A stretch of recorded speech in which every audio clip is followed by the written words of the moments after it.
Hey, I remember that song from the tech videos. Just because a bunch of the YTAL tracks that I have predate this whole streaming thing by a couple of years, why does that mean that why does that mean they should never be used as stream music? What is up, everybody? This is Jay, aka MultimediaJay. Crickets, crickets, crickets. I'm staring at a bunch of goose eggs, but I really shouldn't be surprised when, folks stop by only when they can, because look, I'm streaming at random times in the wee hours of the morning. I don't commit to a schedule.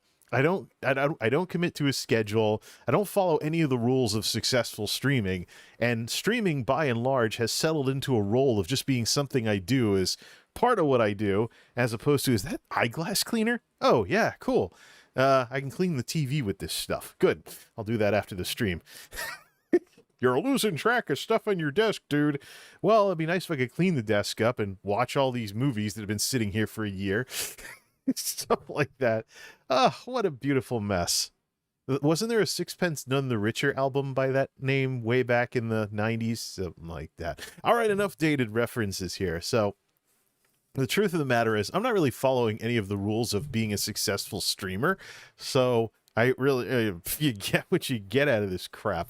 But I think as we enter 2023, or if I want to be dramatic about it, 2023, like I did when I tried not to mix up 2015 and 2016 all those years ago, around the time I was using this dubsteppy sounding music as my tech video music back then. I don't know. I wonder about some of these people who are a little younger than me, that maybe they grew up with dubsteppy type music and they were watching my tech videos. So if I play some of that stuff, particularly the Interstellar song and more, kind of Skrillex-y sounding music that the YTAL and NCS libraries have, I wonder if it's a nostalgia thing for them, because if they're getting into your 20s, you get nostalgic for when you didn't have any bills because you're still living with mom and dad. So it's like, but the real nostalgia cycle is 20 years. I can tell you that much. When something you like becomes 20 years old, you're going to notice it a lot more than when it becomes 10 years old.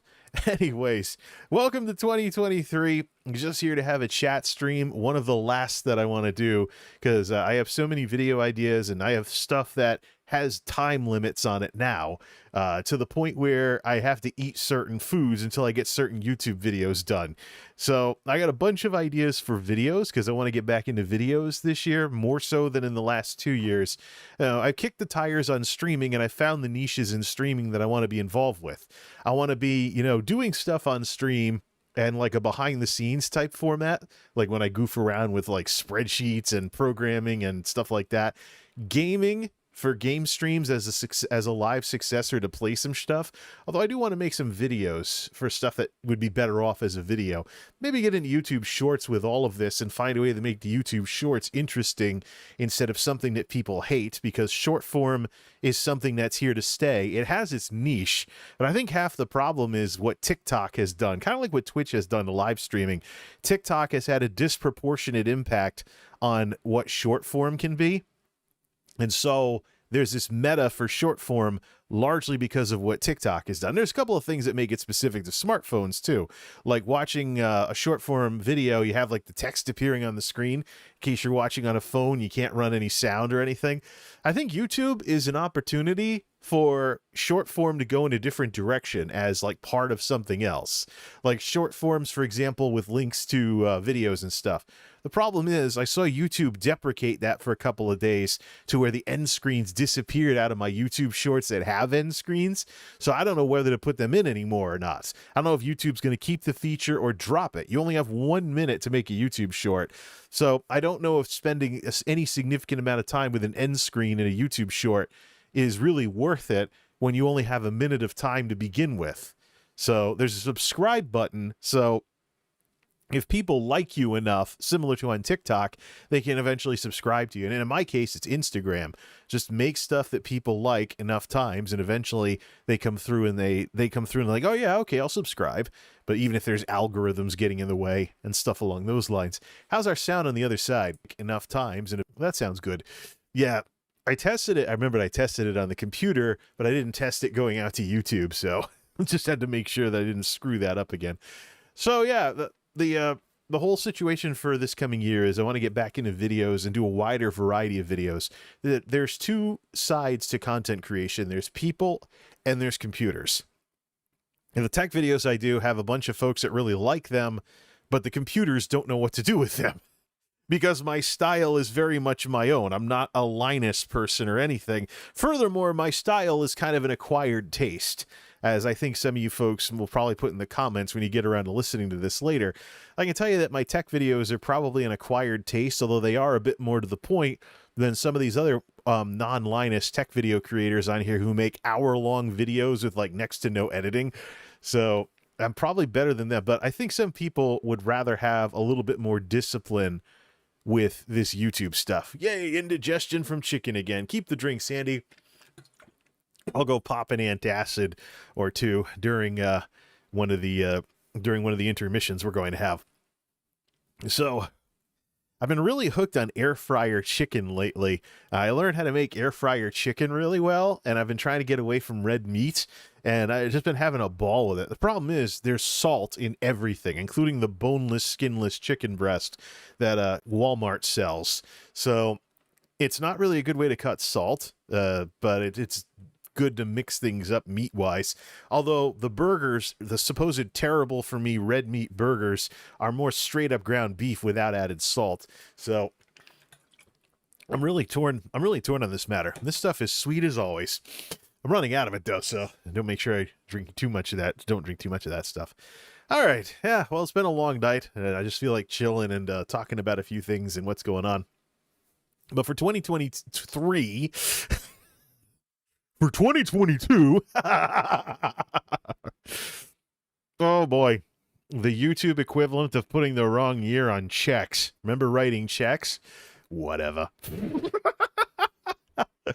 Oh man, 2023. 2023. It's going to take a while to get used to this crap, as always. So yeah, in 2023, I'm looking to get more into making videos. We'll get more into making videos again. Streaming has fallen into its niche. Chat streams, behind-the-scenes streams, and gaming.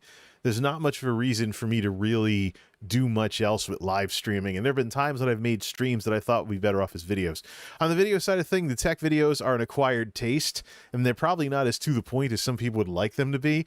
It's just kind of something that is pretty legacy at this point. Been doing them for 10 years. This is 10 years of the tech videos, by the way, this year. Because I started the Wacky World of Multimedia, not tech videos per se, but 10 years of the Wacky World of MultimediaJay. I'm not going to have a special 10-year celebration. I've got something better in mind, going legacy, ironing out the format once and for all, and then that's it. So those of you folks who've watched the tech videos for years are probably going to like the changes I'm going to make this year, because this is basically going to be what the format is from here on out with these things. Not very algorithm friendly though. So my commentaries and stuff I want to put into, videos that utilize the stream gear. One of the things I did with the last video that I put together was test out how I could convert everything over to work with the video editor a lot nicer. And a lot of that was the batch convert feature was pivotal in all of that. I found the batch convert feature in Corel Video Studio. I almost said Crystal Reports. I don't know why. But I found the batch converter in Corel Video Studio, and it works really well for getting past the technical issues. I might use it for gaming videos as well, because I've had so much trouble editing MP4s coming out of NVIDIA Shadowplay. The AV would just get out of sync like nothing. I might also move to just using the Elgato box for everything. There seems to be a problem with NVIDIA Shadowplay where it lags starting recording sound by a couple of seconds, and then it throws off the AV sync for the entire clip. So I don't know. I might just be better off treating this computer as a video game console and having everything go through a second computer like Delosaurus Rex or something. Bring it over here, take out the graphics card, and see how it does with the integrated graphics and the CPU only. And then see how that all works out with Delosaurus Rex doing the heavy lifting for video recording. Give it its own drive and a few other things as well. So, yeah, anyways. Wider variety of videos because there is, there's two sides to this stuff. There's people and then there's computers. So people like the tech videos. The computers don't know what to do with them. So in order for people to find out about what I do, I want to have videos that the computers have an easier time digesting. So we'll do things like commentaries, tighter editing, maybe remove some of the buzz cuts. If you remember the Tech Syndicate updates for things like Kill Your Console, that's kind of what I want to go for with this. Just want to set it all up to look like a MultimediaJay video and just come in and throw in my 2 cents on everything. I used to do this with the radio-style podcasts a while back, albeit in more rambly form, but the chat streams can basically serve that purpose nowadays. So we'll figure it all out. But I want to do more videos and a wider variety of them, and there's very good reason for that. 2023 is where the pandemic streaming bubble comes to die. It's over. The stage is set. You know, we're already seeing things fall into place to where maybe some of your favorite streamers from the past couple of years are going to turn turbulent. If you don't know what I'm talking about with turbulent content creators, I'm talking about people who attain some level of success and then find a way to hate that success or sabotage themselves to destroy that success. Sometimes it even goes as far as people banning their own fans, as I saw with Yugi last year. So they have this mental breakdown and they just get upset and they don't think about what they're doing and they ban fans as if the fans aren't going to be taken aback by such a blunt, abusive move. It's like you like and support somebody and they just slam the door on you because they're upset about something, or maybe they're upset about something else. They don't in any way talk to you about it. You just suddenly find yourself banned and blocked on everything. And it's that thing that people tell you not to do when you're upset about something. You know, don't bottle it up until it spills over into some giant breakdown or something. Or in the case of some of the turbulent content creators I've had the non-pleasure of having anything to do with in the past couple of years, some giant breakdown stream and then they disappear for months on end. Not good if you were supporting them and you bought a multi-month sub over on Twitch. But unfortunately, we're going to see more of that.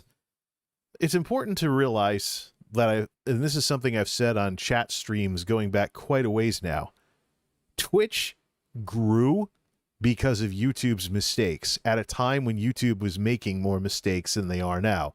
When the demonetization system was newer and people were getting demonetized for like next to nothing and it was wrecking everything for their videos, YouTube talked about finding a way to support edgier content creators a little more. And they didn't start delivering on it until much later. So, and I recommend you test out your videos to see if the algorithm really punishes you when they get the yellow $sign. Because 2017 was years ago at this point. The era where people got mad and stormed away from YouTube because of that stuff is long gone. As is the era where YouTube didn't seem to get the monetization down. And the monetization fight went over to Twitch. Whereas YouTube just had ads for the partner program, which was harder to get into. Twitch had subs, bits, cheers. People could introduce them to you through hosts and raids. And YouTube's been playing catch up since then, albeit very, very slowly. The development has certainly been slow as molasses, but it is in a better position than it was before. It's just that you can tell with YouTube that YouTube is not really chasing after this as much as they are with YouTube Shorts. But the thing is, they own it. They own an ecosystem where you have videos, short form, and streams all in one, and they own the culture that makes something like that possible. There shouldn't be YouTubers with separate channels for streams and separate channels for shorts. And until YouTube decides to fix the culture that exists among its own user base, we're going to keep having these problems where YouTube has all these features, but nobody wants to see them together. Of course, you can go to somebody's channel nowadays and you can pick a certain type of something you want to watch, which kind of slams the door on some things like, you know, if you bring streams over from Twitch or something, now they're going to be considered videos even though they're streams, and complicate things, which is one of the reasons why I still use playlists, despite the UI now splitting things by content type. But YouTube needs to understand that the technology, as much as they're constantly working on it, it's a giant work in progress, the technology can't do everything. Let's be blunt. The technology can't do everything. at some point, excuse me, you have to, at some point, you have to take a look at the user base. You have to take a look at the people, and you have to give a darn about the people that not only built you up into what you are, but they are also keeping you there as the second largest search engine and social media platform in the world, behind only Facebook, who would be more of a force to be reckoned with if they ever got their act together. Yeah, it's an ugly situation. What's the thing complaining about now? Any issues? You mean other than people not being able to see my stream? Am I demonetized or something? Am I demonetized? It is tagged as public. This is around the time that people usually would show for these kinds of things. But I haven't done one in a while, so could be the case that the notifications are being suppressed as well. But I'll check that on my other phone later. Let's see. No, we're not demonetized at all. No, we're not demonetized at all. Let's just give it a little bit of a kick here. Let me go over to here and just click on this when it loads. Slow. Just do this. All right, so the golden age of pandemic streaming is in its twilight years, and things are going to change a lot. Let me just back out of this. Keep the live control room going here. We're definitely going to make heavy use of browser mode with these kinds of discussions, and let's just start with the hard numbers. All right. Oh, and even remember that I was using Chrome last time. So here is where we're at with Twitch. I think there was a problem with Twitch going down, hence the dip after New Year's. But if I get this dip right here, I think is because of Twitch going down. Here's the effect of New Year's, specifically New Year's Eve on Twitch viewership. Little bit of a ding, but not as much of a ding as Christmas. Back it up a little more. Actually, I can bring it forward a little more. I want to see the Christmas thing as well. It's getting a little harder to do. So this is Christmas. So they hang around like 3 to 3.5 mil for site-wide concurrence. Christmas Eve rolls around. Terrible. Then here's Christmas. It's 3 a.m. though. The thing is, Christmas peaks at like terrible. Christmas is mostly a thing where, you know, you get together your family in a certain part of the day and stuff like that. But Twitch has its peak hours and off-peak hours. You see this little stunting right here for Christmas Eve. Christmas Day is a bit more normal, but still low. Then the day after Christmas, still not there yet. Then finally by the 27th, and here's New Year's Eve. New Year's, of course, doesn't go down as low. New Year, well, it does go lower than Christmas for a bit, as various parts of the world where Twitch has a big market celebrate the new year and stuff like that. Then it just bounces back though, 3.3, 3.5, then a little bit of 3.2 and stuff. But let's zoom out to a bit more. We see the skid. See if we can get it to 2022 specifically. October, November, let's get it down to, I can just I'm going by the graph instead of by the dates. Let's get 2022 on here. 2020, here's 2022 on Twitch. There was even a drop around Thanksgiving and Black Friday. There you go.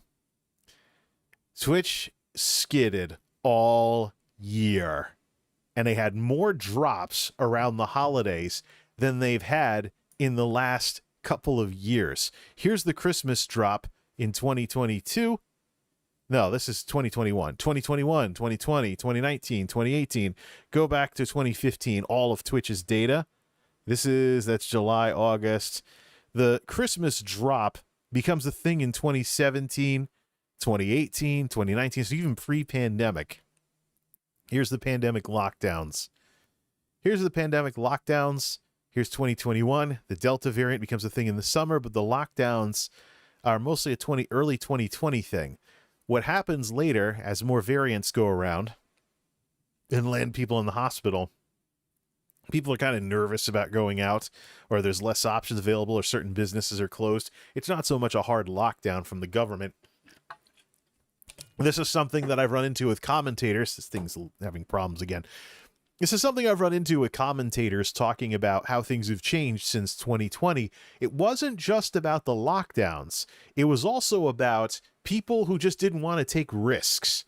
They didn't want to risk getting COVID, so they'd stay home and watch streamers even when there wasn't a lockdown. Or for some other reason, they would stay home and not go out and sit around watching streamers instead of going out doing other things. So it's not just hard lockdowns that had this effect. It isn't just the hard lockdowns that have had this effect. It's also the other stuff that has been going on. So you have Omicron go around at the end of 2021 into 2022. And then when we just have, here in Connecticut, we had a steady stream of hospitalizations, but nothing too exciting in terms of big surge until the arrival, of course, of XBB 1.5 around Thanksgiving. So as people, start to go around and do other things, we see skids on Twitch. Twitch also has negative PR. They also have big streamers with big scandals. And for once, the big scandals aren't one of those, there's no such thing as bad publicity type things. But Twitch has absolutely spent 365. Twitch has absolutely spent the last 365 days in the skids. In the skids. So let's also take a look at, let's just back this out again. The 2020 range, which is the pandemic range, is between 2 million and 3 million concurrents. The peak is around 3 million concurrents on a regular basis. The trough was around 2 million concurrents during the summer of 2020. For the pandemic performance and how they're doing, you want to keep an eye on the 2 to 3 million average daily concurrent things here to keep an eye on Twitch and see how they're performing. You look at 2022, though, they've spent a lot of time recently in the bottom of this bracket around the holidays. And I don't have much of a reason to believe it's going to get much better. Some people have actually figured this out. And that's the thing. I think the streaming thing has run its course.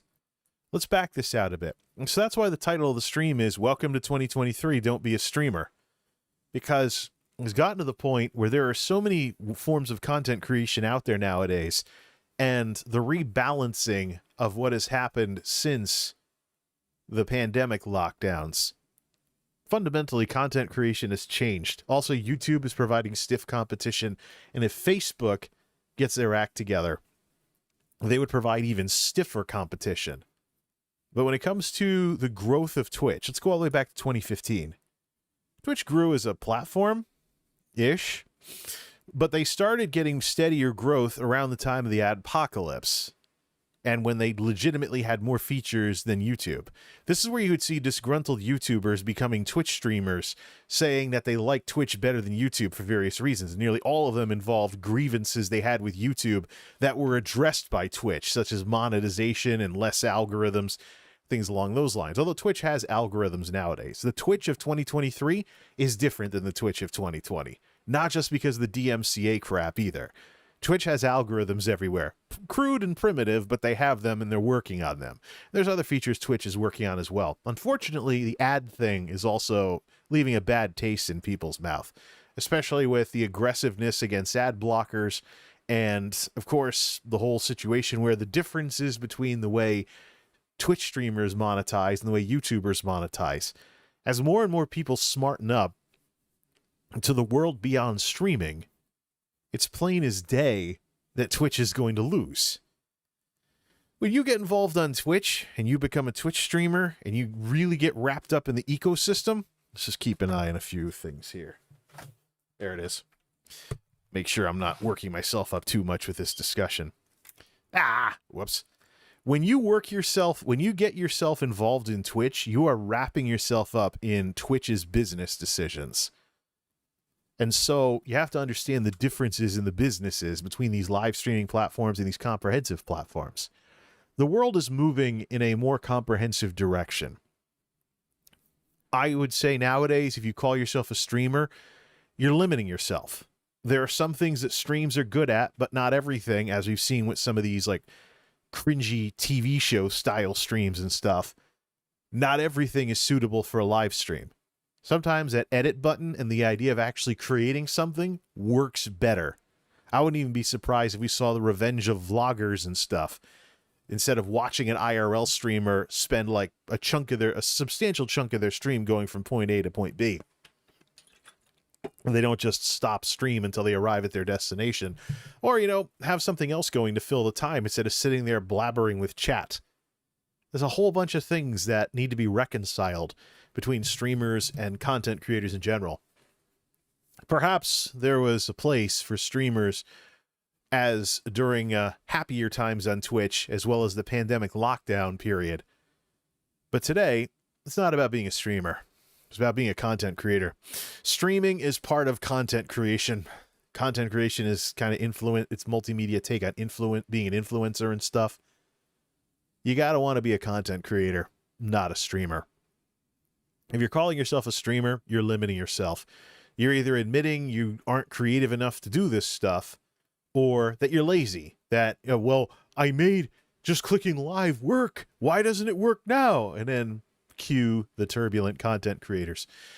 As Twitch skidded, give me those 365-day numbers again. We don't need to see the ascendance of Twitch anymore.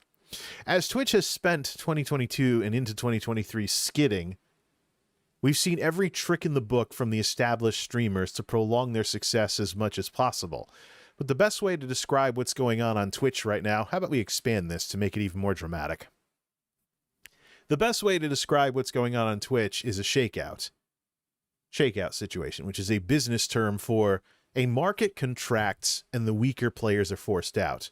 Now, this may have the side effect of, despite Twitch overall shrinking as a platform, because the smaller content creators or the content creators who aren't as established or don't have they don't have what they need to stick around, because there are people leaving, there are going to be content creators who are winners in all of this and appear to grow in spite of all of this. But that's because these kinds of situations produce winners and losers. Let's take another look at this the Sully Gnome long-term stats. And we can see, so here it is. You can see the skid. When we aggregate it out by month, you can see the skid as the end of the year approaches a lot more easily on here, where everything's 1 month at a time, monthly averages. And here's the Twitch affiliate. Looks like they gained some Twitch affiliates, but they have a net loss of Twitch affiliates since the beginning of 2022. Looks like that's dropped off. But the truth of the matter is that there's always going to be people who don't know the other side of the story behind Twitch. I've seen so many people. I talk about ASS, angry small streamers, this culture of angry streamers on Twitch who aren't going to grow because they're angry people who push people away. They don't really know about keeping it professional and growing an audience and catering to an audience. So they push people away. They're not all that, fun to be around because they're always complaining about stuff. They're always being abrasive. So they limit their growth, and nothing's ever their fault. They'll sit there looking all stupid, playing some game, and wonder why their stream isn't growing because they're literally doing what everybody else is doing. They're going to do all this stuff, then they'll blame everybody else but themselves, their lack of growth, get angrier, rinse, lather, repeat. The cycle goes on and on. There's an entire culture of these angry small streamers. Sometimes, like one I saw earlier this week, they do more on Twitter than they do on their own Twitch channel. They waste energy screeching and hollering about stuff on Twitter instead of putting their head down and putting in the work to get better at what they do. So I think Twitch at this point is always going to have a people problem. That's one of the reasons why I don't really want Twitch to go away. I want Twitch to continue to be the pen, so to speak, for these toxic people who just aren't very good content creators, but they don't want to admit it. Let Twitch be known for all this crap. Don't drag YouTube through the mud because of this. So some of these people, they may very well get mad at YouTube not being as coddling to them as Twitch will be, with some of the cancel culture and other crap that exists on Twitch and some of the stupid things that Twitch will sanction your account over. It's kind of like what happened to Final Fantasy XIV. Final Fantasy XIV became a game where you can't tell anybody anything. You could be interpreted as harassing another player if you tell them they need to improve, how they play the game. This whole feelings over facts, can't handle hard truths, nobody tells the truth, everybody walks on eggshells. This whole safe space culture It's never more than a Band-Aid. If there's a fundamental problem with society or the way people are treated, you gotta tackle it head on. Just having places for people to cry, it just caters to people's feelings. Doesn't actually solve the underlying problem that caused the feelings in the first place. That was my problem with Airiesummer. Why don't we wrap up the whole Airiesummer thing? Because last time I talked about the whole Airiesummer fiasco. We talked about how she had sent me a friend request on Discord after I left her Discord. I'm not involved in any more Discords now, not for the time being anyway, so I just don't find any real value in them. They seem to be only good for making things worse with streamers, so heck with them. Airiesummer friended me on Discord for the specific purpose of telling me off about using the word idiot and doubling down and being like clanging brass towards me. Like, think like HR, canned speech, boilerplate crap. And I'm like, what? Wait, so she told me off and then defriended me. So since I couldn't tell my side of the story because she just gave me trouble and then left, let me see. Let me just open my Discord up and look at the DMs. He's gonna leak the DMs. Not really. We're just gonna go over her talking points. By the way, DMs are not private. Direct messages, they're called private. They're not called private messages anymore, and there's a very specific reason for that. Let me just say this. Internet 101. Anything in text that you send is only a few clicks away from being leaked to the world. This includes emails, by the way. So there's this culture on Twitter that's like, you leaked my DMs. People get all emotionally tied up in knots. Nothing in text that you post on the internet is private. Those private updates you do on Facebook, you're only one account compromise away from them getting made public and spread around the world, or to the dark web, or to wherever. If you want something to remain private, you keep it off the internet, and you behave yourself when you're on it. And if you think that this is some big, terrible thing when people do this, you better stay out of corporate America. Because if you send an email with the wrong tone, guess what managers do? They blind carbon or CCHR on and say, can we do anything about this guy? The ugly way the world works. Well, I will give Airi the benefit of not actually flashing the message on the screen, but I'm going to go over her main points right from the DMs that I have open in front of me, which are direct messages, not private messages. Her tone was terrible. And this is somebody who said nice things to me about my analysis of the industry. And then she completely Jekylls and hides me like this. Really? FYI, mods delete the message in general chat as idiot is not a permitted term in our channel or Discord. Oh, oops, I think I'll end me. Oops, I think I'll end my involvement in Discords, and they don't seem to be good for anything but potentially ticking people off. All right, so she friended me to say this. Just want to mention that whereas the word is commonly used, is considered an ableist term, hence I prefer it not being in our channels in Discord.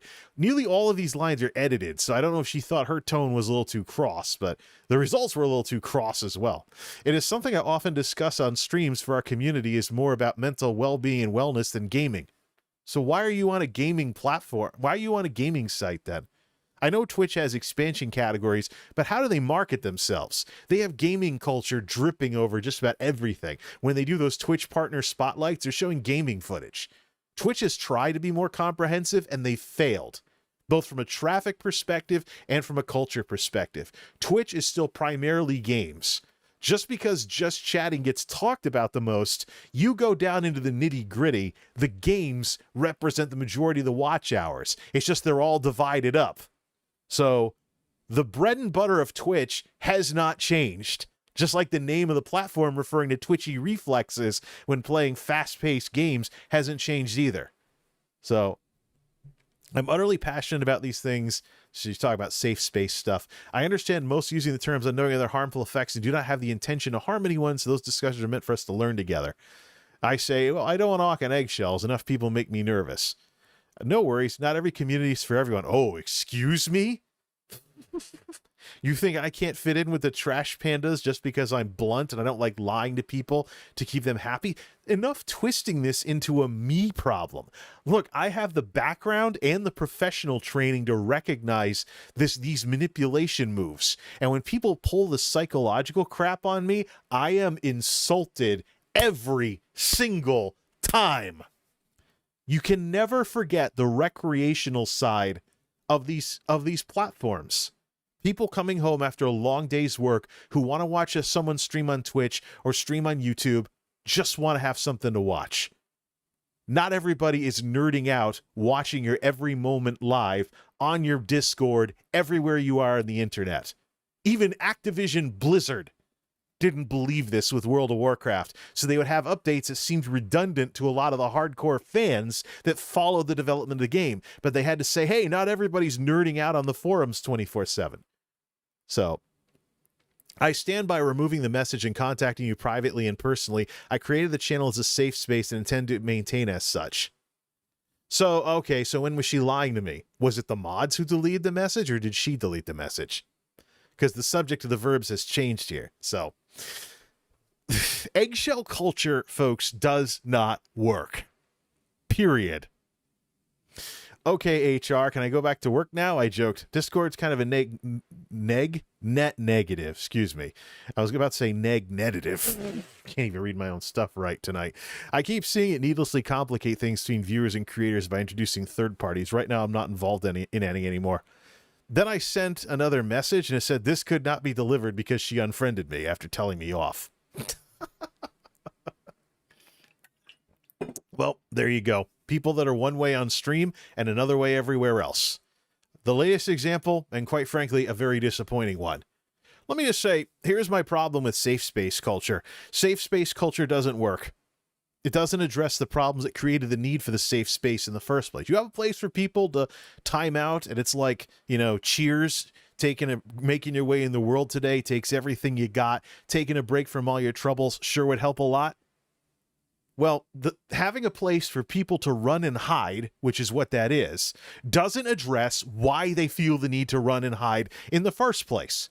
If there's a problem with hatred, bigotry, and ignorance, you go after the hatred, bigotry, and ignorance directly.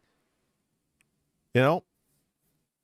And I say this, how could you say that? Because I am a longtime veteran of safe space culture. It's just not in the form that most of you would think. You may think that safe spaces are only something you see in the world of liberals. Those hard left pronouns in their bio people on Twitter who complain about everything that offends them in even the slightest way. But I can tell you the left wing is not the only place where you find this behavior. It just takes a different form on the conservative side, which is where I grew up. Very conservative, hardcore conservative. At one point, I would have joined the Constitution Party, God, Country, and Republic, until I realized that the world is settling into a world where facts are at war with feelings. There's going to be emotional windbags out there who throw away the facts, sometimes completely in favor of alternate facts, which is their feelings presented as facts. I pay attention to what you tell me at least as much as how you tell me, as how you tell it to me. Spare me the sales pitches. Excuse me. Spare me the psychological tricks. Spare me the attempts to schmooze me about something. I'm going to check out what you're saying and see if you're full of crap or not. I'm going to check out the veracity and the accuracy of what you're telling me. The COVID pandemic is the latest front for this crap. You look at what anti-vaxxers are screeching about. They're emotional windbags who don't care about the facts, and in some cases deliberately omit the facts. Like, for example, oh, ivermectin! You know why people you know what the deal is with ivermectin? Ivermectin in a certain lab study can attack the virus, but the dose required to do that would kill people. So fundamentally, to not overdose, someone would have to overdose on this stuff for it to have the effect that the people hawking it say it does. You dig into the history of what happened with hydroxychloroquine and ivermectin, there's always something screwy in the logic that you can dig up. And that's why it got canned. But if you're a conspiracy theorist and you're trying to hawk these emotionally loaded stories to people, you just make up this narrative about some truth being suppressed and then go around trying to sucker people. So, all right, why don't we talk about why I'm a veteran of safe spaces? The American right wing has safe spaces, just like the left does. They take different forms. I grew up in the woods in a very red, very Republican town out in the middle of nowhere. Went to a very red, very Republican, hard-right church that couldn't even get the funds to build the entire building because of how it got taken over by fundamentalists who drove everybody out the door who wasn't 100% like them. Just like in today on Twitter, on the other extreme, when some hard lefts who freak out about everything on Twitter will block you if you're not 100% like them. You can be anti-racist, but if you're not anti-racist and angry about it enough to satisfy their ego, they block you as though you're not anti-racist at all. Because you're not as angry as them, you're banned, you're blocked, and sometimes they brag about it. Even though they're attacking people who'd be on the same side as them. They just don't like the way you express, your desire for things to get better. So this kind of attitude exists on the right as well. In my case, it was our church. The church that couldn't even build its upstairs for years until the place almost got shut down because the building wasn't staying up to code because all they had was a basement with a little flat roof on top. The place looked like a bomb shelter from the road. We joked about it being the bomb shelter church because of that. Although it wasn't. It was a basement and you drove in, parked around the back and walked in the side door. Which was, above ground. Think like a flat building and the ground does this, right? So, yeah, there was people in that church that were so conservative. Back in the days of dial-up internet, they would be like, oh, I'm never having lunch with you again if you told them you had internet service. They were that us versus them. Protect yourselves from the evil world. And you know what's interesting? Many of these hotheads who would run pastors out the door if they weren't as angry about stuff as they wanted them to be.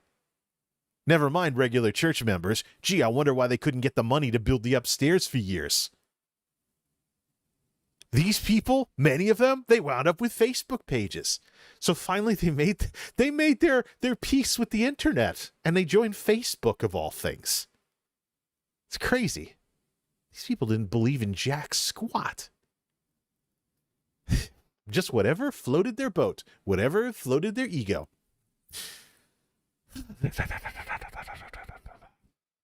Am I getting myself too worked up? I don't really like to think that getting bombastic like this could be a form of exercise. No, I'm not. The physical nature of the job that I have is coming in handy and keeping my heart rate from going when I get all worked up like this. I'm not even hitting 100 beats a minute hammering on it. It's not moving at all from when it was chill earlier. Good. Nice to be in better cardiovascular shape, although I should probably go for a walk here and there. The job is kind of a mix of strength training and cardio stuff now. I do some walking, though. Definitely the half hour of exercise that the government recommends 5 days a week. Anyways, so yeah, the church I grew up in was a hard right safe space. Here was the doctrine. Now, the difference between fundamentalism and evangelicalism, the evangelicals will actually engage with the culture. The fundamentalists hate the culture and want to isolate from it. So among the American right, among, hard right churches, like the ones I grew up in the 90s, there were these two schools of thought. Now, the pattern that almost all this, fiery preaching and protect yourself from the sinful world and all the other stuff that these people would bellow from the pulpit week after week after week, it ended with the church nearly going out of business because they couldn't get them. There wasn't enough people attending because the hardliners were running everybody out of there. And the building was falling short of code. So it almost got condemned because the roof was leaking too much. And then the pastor, the last fiery pastor that the hardliners had, put in for themselves, had a scandal. Don't know what it was, but I knew there were scandals in that family. I knew his daughter, who was all prim and proper in church, was sleeping around because she went to our high school. So, sleeping around behind her parents' back and scared to death they were going to find out. You know? Yes. There's all kinds of crap going on. So when I found out there was a scandal, probably something involving money, that eventually led to the pastor being put on trial and eventually leaving. Actually, he got fired because they were talking about Cobra and stuff. The pastor that took the place over was more from the evangelical side of all of this. He actually wanted to engage the culture and the community, not sit there in bunker mode all the time. What's Dan talking about here? Same stuff, different day. I don't like safe spaces either. The problem with safe spaces is that they're band-aids. They don't address the reason why people think safe space, why people need the safe space in the first place. It's just a place for people to hide instead of getting involved and dealing with the problem. And I've seen this on both sides of everything now. Talking about my experience with the hard right, people that are so right-wing, I can't dialogue with them at all anymore. They just babble on about how Joe Biden is the Antichrist. I've seen the Facebook stuff these people post publicly. I'm not even friended to these people. And I'm like, gee, I wonder if they're having a hard time getting a job because human resource people look over what you're publicly sharing on social media. Like, have some tact to what it is that you do. Like, I could be your crazy gaming uncle wearing sunglasses indoors, but at least I'm honest about it. I'm not like these people who, like, freak out on Facebook about every tiny little thing. Oh, look, they're hotheads. Next. But the big thing with the safe space thing is that, yeah, we are talking about hard right conservatives, but same exact thing. The church was the safe space. We were taught, and it was preached to us Sunday after Sunday after Sunday, that we were good and the world was bad. And we had to stay away from the world. We couldn't know anything about what was on the radio. We had to block it out with headphones and listen to Christian music all the time. As long as it was Christian, it was good. So I actually probably damaged my hearing as a teenager because there weren't any noise canceling headphones back then. And these headphones, this gaming headset that I've been using for this has way bigger ear cuffs than the COS headsets that I used to destroy, trying to have something that went completely over my ears so I could block out the sinful, horrible new metal that was playing on the bus on the rock station. 107.3 WAAF, the only station that really rocks. New England does. Look at the reference. Oh, yeah. Trying to block out the music by blasting my own out of a portable CD player, holding it like this, hoping it didn't skip. I probably damaged my hearing. Why? Because the stuff on the radio was bad, and the DC talk in Jars of Clay that I was listening to was good. You know, no appreciation for musical talent. It was all about whether they were preaching to me 24/7. This eventually evolved into, in the 2000s, Michael W. Smith made some worship albums that were extremely popular, and next thing we know, everybody's listening to worship music all the time, trying to turn life into a giant, never-ending church service. Same attitude, just a little bit, more of a soundtrack to it.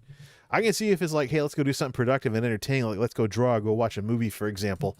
But see, the bottom line is there's no difference other than right-wing, left-wing, religious, secular, etc.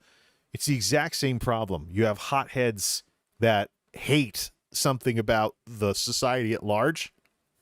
They just don't call it hate. That want a place where they get together with their buddies who are 100% like them. There was a positive side to it, though. Because I was getting made fun of nonstop in my school days, all 4 years of high school, nonstop, getting made fun of every chance these bratty teenagers could. This is the 90s we're talking about. If you had any self-esteem, you were targeted. So the youth group that I was involved in was a little more chill than the grown-up services, even though we pretty much believe the same stuff. We weren't as fanatical about it. So I was able to have some friends in the youth group so I could actually have a social life because nobody in my school liked me. There's like 2 people that wrote letters to me after we graduated. Like, I want to be your friend. I want to keep in touch. Da-da-da. Still, don't be a stranger. I actually liked you when we went to school together. Yeah, but they didn't do anything when I was getting picked on every single day. Like, really? It's like, oh yeah, I thought you were a nerd. I thought you were a walking encyclopedia, but write me letters every chance you get. one of the reasons I went to college was to supersede high school. And it did. But even then, I was kind of an outcast because I didn't want to get involved in the drinking scene. But we're talking about safe space stuff here. We were told in the church, the church was our safe space. That's, as a matter of fact, it's called a sanctuary, which means something similar. So no matter how bad the world was, no matter how much awful stuff there was out there, we had this one place where we'd be among friends. And there would be no tolerance for anything different than what we believed. Sound familiar? What did that ever do? It never addressed the problems that these hardliners had, and they almost ran the church off the map on the financial side, because anybody who wasn't 100% like them would just get cold-shouldered out the door. It's like you would not enjoy going there very long if you didn't get caught up in the mess. So there was even big families. You know how like baby boomers wanted to have lots of kids and stuff? There were two big families that always drove big vans to church every Sunday. They all had like 5, 6 kids. One of whom was a hardliner family. The other was not so much. Guess which one I got along with better? The ones that were not so much. The holier-than-thou matriarch of the hardliner family was at this church because she had gotten busted at a previous church and at a local school board for misappropriating funds and embezzling. So, oh yeah, I raised my kids to be righteous. And then she couldn't keep her sticky fingers off of other people's money that she wasn't supposed to be, da-da-da-da. The rest is history. Yeah, that's the thing you run into sometimes. Sounds like people you can't reason with, like ask questions to try to understand. Yeah, there's no such thing as that. And that's the big reason why I'm not a fan of safe space culture, because I've been through it. It did nothing for these people. They're just as hardline now, if not worse, than they were 25 years ago. It did nothing for them. These are the kinds of people that you enable by not teaching them to engage with what they have the disagreement with. And these are the kinds of people that you enable when you support feelings over facts. And I can tell you, with the church services and, third wave evangelicalism and stuff, what was going on at this place was feelings over facts. The pastor didn't even need to put coherent points together in a sermon. They just had to enunciate it correctly. And everybody would say amen and stand to their feet and all be applauding over stuff that if I told it, you say the grammar was that of a 4-year-old. And, the slang, the terms being made into slang, like, you got to have increase by association. Like, what the heck does that even mean? Take away the bombastic tone and it's almost meaningless. But you throw in a few Bible verses to make it religious. That's what I grew up in. That's what I saw do absolutely nothing but embolden the people who were behind it all and drive everyone else away, including the young people. Now, I'm part of, I associate with different traditions today. Some of the people I went to the youth group with, I don't even think they're Christians anymore. So I'm sure the parents who ran their kids out of the church are really proud of train up a child in the way they should go, and when they're older, they will not depart from it. And then there's the ones whose kids turned out to be completely nuts. They were anti-vaxxers during the COVID pandemic, and they think Joe Biden is the Antichrist. Yep, and the COVID shots that are mark of the beast. Woo! Shut up already. Yeah, no. The only way you address these kinds of things are through dialogue and engagement, not giving people a place to hide. So, I can tell you, I don't want to have to walk on eggshells around anybody whose content I'm watching for entertainment. And that, of course, that points the cannon majorly at myself as well, to not do the same thing to the people that watch my tech videos, gaming streams, even the people that look at my ESO screenshots on Instagram. which I've been growing a following on Instagram with my souped up gaming screenshots over there. I'm surprised that has even worked. But I'm not a safe space guy, and that's the reason why. It's not the experience that people would prefer I've had with that stuff, but I have lots of experience in exactly that environment. And you know what? Hotheads and people that put feelings over facts have gotten in my way so much over the span of my entire life that I've had enough of all of it. You'd better be level-headed, or I don't want to be friends with you. I don't want to work for you. I don't even want to work with you. Life is too short to be getting all your emotions all tied up in knots day after day after day. Finding things to get angry about, finding ways to sabotage yourself so you have things to cry about, sad fishing because you just want people to pity you everywhere you go. Stop! Life is too short to be like that. Just ask anybody who is appalled, like myself, that they're already the age that they are. I say it at age 40. There's people out there that are like 50-something years old, 60, 70-something years old that are appalled they're as old as they are. And they're like, where the hell did my life go? Well, you lived it. Are you happy? It's the ugly, morbid truth.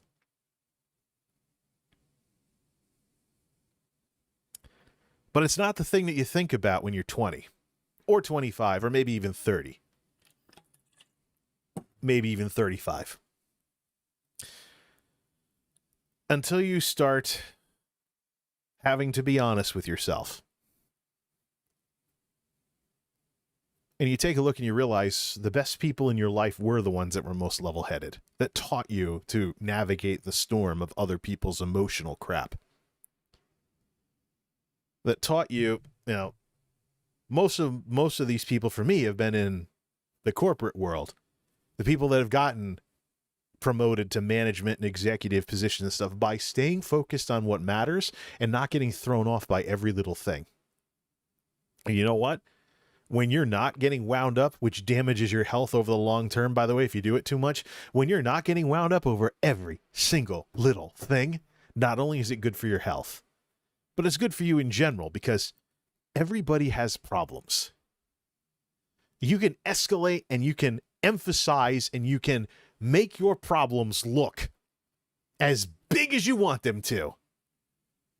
Somebody else is probably going to have something worse than you, and you're going to look like an idiot. There, I said that word again. Why don't we close the book on this whole discussion about these terms, by the way, and ableism? Words change over time. The word idiot in ancient Greece meant somebody who wasn't involved in the Athenian democracy, someone who wasn't into politics. And a lot of these terms like idiot, moron, and stupid are all associated with the psychology of about 100 years ago. That's my grandparents' childhood, when psychology was a lot snootier than it is today.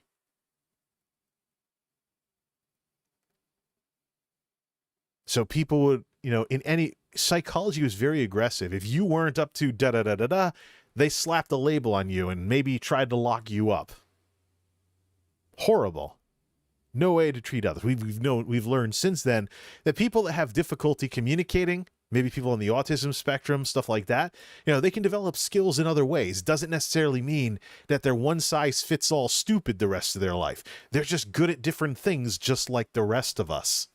And people are good at some things and not at others. But when it's certain things, now you get a label slapped on you.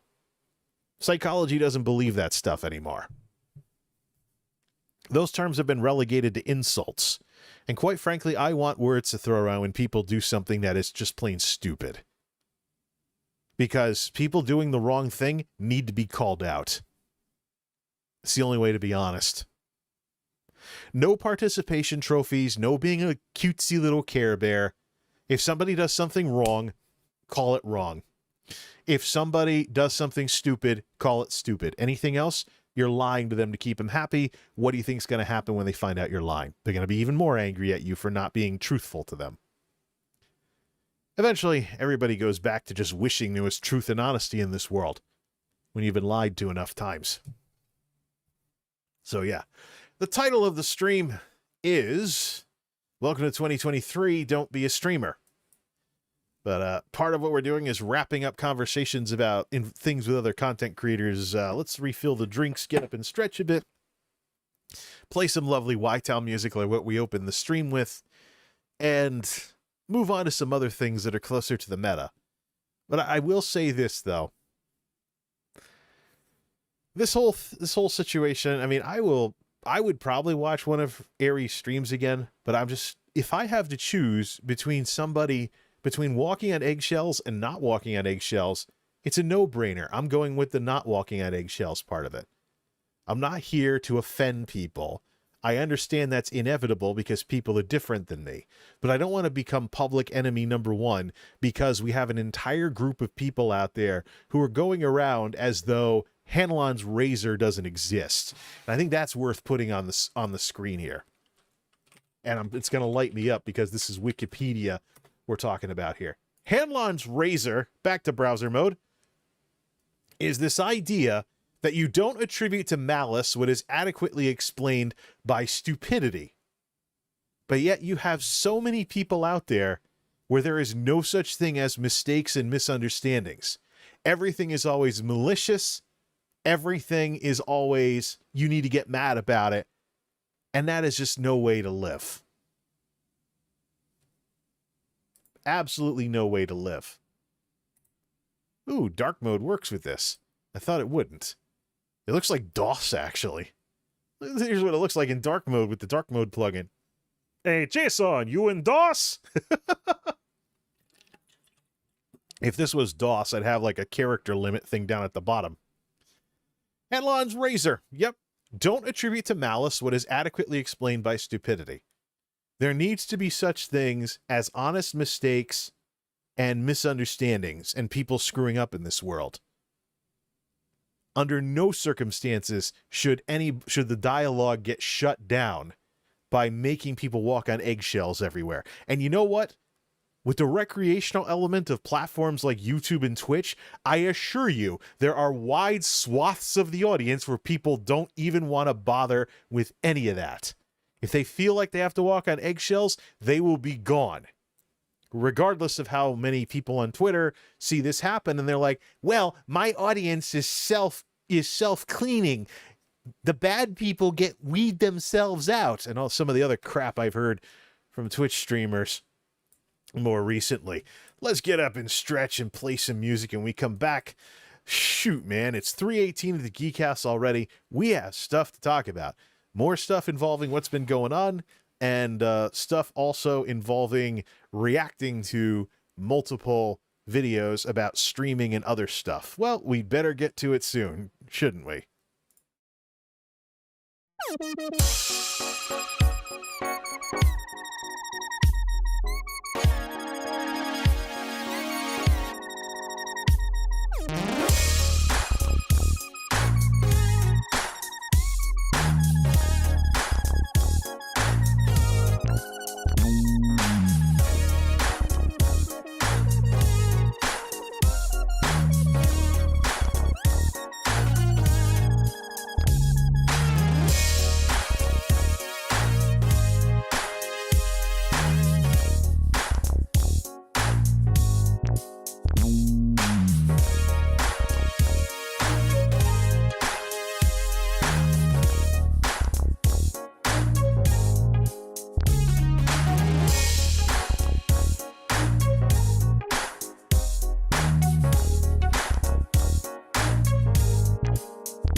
Live time, 1 hour, 12 minutes, 55 seconds. Geek House time, 3:25 a.m.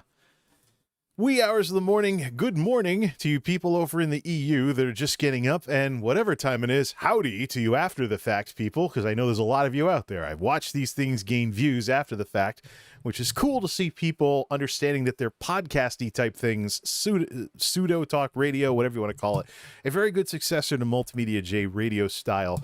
And so it's great that people listen to these things after the fact. It's cool. Now, the radio style series is a proper successor, although I don't want to give up on the name just yet. Maybe I should split things up. The problem is I don't know how to split these off, though. If I come in here and work on something, what do I call it? So, chat streams it is. Late Night Nerd Lounge it is, because these are late at night. Stuff along those lines. Plus, I don't have the radio sounding material. Oh, I forgot the antacid. I refilled the drinks, had to make more drinks. That's why we went to 2 songs instead of 1. And stuff along those lines. Okay, so before the break, we were talking about the situation with Airiesummer and the big misunderstanding with regards to safe spaces versus dialogue, and I believe in confronting problems with society instead of giving people places to hide. Now, if you want to see, but I believe in having some tact as well. You want to see what I'm talking about over on Twitter, DW Deutsche Welle, the German news service. They ran an article about the restrictions on travelers from China that the United States currently has because of all the COVID stuff going on there. Of course, we have a lot of COVID in the Northeast. So we were all worried, China getting away from zero COVID is going to cause some new variant to pop up. Surprise! We get one out of New York, XBB 1.5, that's going all around the world now. So we were looking in the wrong place for the next big thing. But either way, one of the important details, and a lot of times the devil is in the details with stuff. Of course, if you're a tech person, you should be very familiar with the importance that details have. Like if you ever accidentally put an electrolytic capacitor in backwards and you don't want that. Usually they whistle before they burst on you, but no, you don't want that. I'm sure there's YouTube videos that will show you that crap if you're really curious about it. Anyways, so we often talk about phishing, one thing at a time. Deutsche Welle ran an AP article about the restrictions on travelers from China, and they had a slip up where they said Chinese travelers could have problems. I responded with a little winking emoji and said, hey, not everybody flying out of China is Chinese. Important detail. That is the difference between being tenacious in case a new variant pops up over in the People's Republic of China and not liking Chinese people, being hateful towards them. It's not about Chinese people. It's about anybody in that general area coming back needs to test negative. Don't mix them up. And the fact that I was like, hey, not everybody flying out of China is Chinese, telling them where they're wrong without making a big deal about it or getting super angry with them. That's what tact is. So we often talk about the fish that got away as the last element to that whole discussion before the break about safe spaces. Let me just say this. The reason why I want dialogue instead of giving people a place to hide is because the world is settling into this war between people, between facts and feelings. Who prefers what over what? Now, if somebody outs themselves as feelings over facts, they won't listen to reason, and they'll be hateful and bigoted as a result of that, then I have nothing to say to these people. They don't need to be on this channel. That's not being soft on this stuff. It's outing people who have problems they need to work out in order to actually get over their bad ideas. Not just kicking them out ad nauseum because this is a safe space. Now, I went through years in that kind of environment, in a hard right environment, so it does exist on both sides of the spectrum, and I'm already quite familiar with how it doesn't really do anything, and in some cases it can make things worse. People don't learn how to engage. They can't handle stuff that is outside their little bubble or their echo chamber, and so you can't talk with them about anything. They just get worse and worse over the years. Like some of the people I used to be friends with, now I probably can't even say anything to them. They just won't listen to any. They won't be reasonable about anything. They have no list. They probably have no listening skills. They just want to preach, preach, preach, and never actually listen to anything people are saying back to them. It's all about social skills and dialogue as usual. Title of the stream is Welcome to 2023, Don't Be a Streamer. There's a lot that's been going on with the multimedia meta stuff lately. It's been piling up. And one of the reasons, I know I want to do more with videos this year, and I have plenty of videos planned. I want to do follow-ups for certain kitchen appliance videos I did that became popular. I want to launch a whole new series of commentaries related to tech and multimedia stuff, probably replacing a lot of these chat streams in the process, and make stuff that's more algorithm friendly and cement the tech videos as a legacy series this year. So I got a lot that I can do. There will be no shortage of YouTube-y stuff to do if I just get around to doing it. And hopefully I don't get burnt out too much by what's going on with the job and other stuff. That's not to say, though, that I won't chime in on certain things. There's some things that I've been missing lately because of everything that's been going on, so let's play a little catch-up. After the fact, viewers, I'm probably going to blur this because it has an anime in it, and I know anime companies can go hog wild with Content ID. But if you've been following what's been going on with Twitch and Dexerto and other stuff lately, you're probably going to be familiar with NateBosa. NateBosa, a guy from Rhode Island, a Zoomer, I think he's only 20. Guy from Rhode Island, he went viral on TikTok because of a super cute little TikTok that got 1 million views of his mom coming in the middle of his stream, being super nice to him, pinching his cheeks, and be like, I have high hopes for this kid. I really love this kid. Everybody was like, "Aw." It was cool, you know? It's, you know, behind every awesome content creator is usually a set of awesome parents. Time and again and again. Now, when content creation can bring a family together, it's amazing to see it. Not like, say, in my case, where my dad hates all this stuff. He will not get on camera for anything. He will never give it a chance. Doesn't even have fun. He tries to be polite about it, but his actions betray that he doesn't really understand why I do this, and he doesn't really want to be involved in any of it. So Nate got 1 million views on TikTok, and his Twitch stream ballooned in a very 15 minutes of fame kind of fashion. Let's take this to 14 days. You can already see the spike. You can already see the spike from when he peaked at over 1,000 concurrents. So people have been chiming in on this. Yeah, you gotta like. He's a friendly, easygoing guy. Plays lots of games. He plays lots of games, whatever he feels like. And the thing is, though, he's probably the most honest.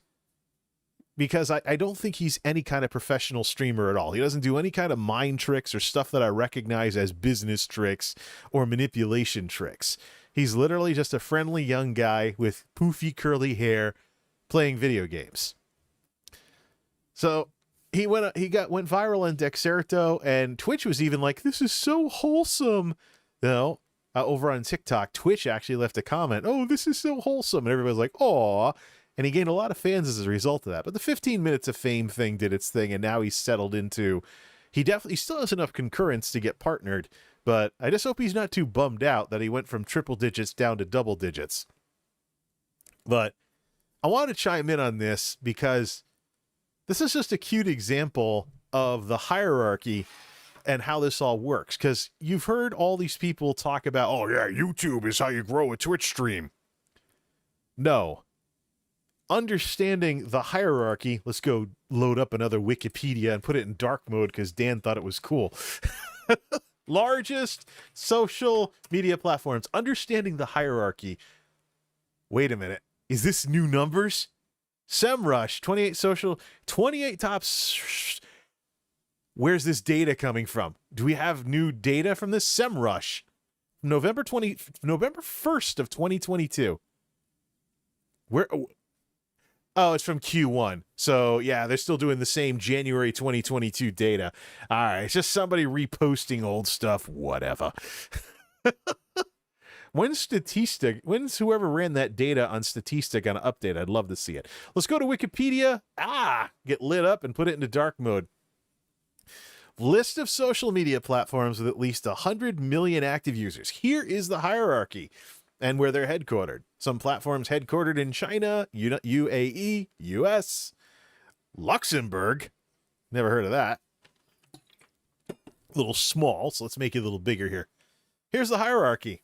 Facebook, YouTube, this is all based on not just the Statista numbers, but also some other times that platforms have talked about what they have in terms of concurrence or a user base or something along those lines. And here we are down here at the bottom at Twitch. 140 million concurrence. Discord is roughly the same size. These two kind of are hand in hand with each other, which makes me wonder, you know, if you're a Twitch streamer and you start a Discord, what are you gaining? Are there people that specifically look for new people on Discord of all places? I don't know if the discoverability is really there, but knowing that they're at the same size tells me a lot. Knowing that they're at the same size tells me a lot about these two and how they're always like partners with each other about, you know, so if you get banned on Twitch, you're probably going to get banned from Discord as well. Stuff along those lines. But Skype is bigger than Twitch. Skype is bigger than Twitch. Who even uses Skype anymore? How old is that data? But yeah, so this list actually has Twitch and Discord. It has Twitch in the hierarchy. Let's scroll up. Here's LinkedIn, 310 million MAUs. Twitter is around 396 million. Reddit's at 430 million. A couple of platforms in China. Snapchat, 528 million. Telegram, which people use as an alternative to some other platforms, 700 million MAUs. And here's TikTok. So 732 million on TikTok. So you're going from a platform, 140 million, and it's very hard for new people to find you on there because, well, let's look at it. Dan, Skype, I remember using that in the early 2010s. Yeah, same here. We used to use it at work, too, until it got replaced by Microsoft Teams. Let me just go to Twitch. Twitch.tv, and let me look for ESO streams. Let me see if they're having the same problem. Dark mode Twitch when the site is already dark. I got to do some bouncing around here. There's those videos I have that I don't think will ever get any views. They shouldn't anyways. Let me just do recommended for you so the people I have algorithmically blocked don't show up because I don't want to publicize them. But let's look at here's what's going on right now. Let's just let's limit it to English so we can keep things. There's a Swiss streamer in there too. I just recognize it. Hey, what? There's no live channels tagged English? Let me see that. Let me just click English. I must have typed it wrong. All right, so here's the ESO directory. Imagine if you had no clue who any of these people are. Here's the ESO directory right now. If you had no clue who any of these people are, and I actually have no clue, any people, what would any of this make you want to click on them? Especially if you know the game. We're talking about Elder Scrolls Online here. It's probably a game where if you want to watch an ESO streamer, you're probably rarely would you like look at a stream to see what a game is like. I'm sure people still do that nowadays. But if you're going to become a viewer of a streamer, you have to be interested in watching them, and you have to be interested in watching the game. So, I mean, here's the NPC that with this 6 viewer person here, I'm guessing Canada because of the red leaf. So, I mean, that's something like a thumbnail. I guess this is why thumbnails are a thing, because otherwise everything would look like this. And you just like couldn't really figure out what to watch because it's all just game footage. You're like, well, they're all playing ESO. Who the heck do I watch? Do I watch this Johnny Lambert person, or I watch Kami Slayer 666 over here with no profile pic? Captain Neckbeard. Hey, I might laugh at that and check out the name, but now I'm using essentially titles and names to pick somebody to watch. There's really no way to stand out, no way for anybody to have any reason to click on you for any reason in any of this. So about 167 viewers grand total for ESO. Let's make things bigger and go to World of Warcraft. Let's just, is this just, what? No, that's the Warcraft channel. I want the video game. Let's just click World of Warcraft. See, I can't even find an easy way to get into there. Oh, hey, it's Fandy. I know who she is because I'm familiar with the name. So I might watch Fandy. I might watch Fandy because I know who she is. But if I don't know who she is, maybe, oh, she's cute. She's doing something like a thumbnail-y type thing right now. That might work. Starting soon? What the? This looks different, so I might see what's going on here, but it's a start soon screen. So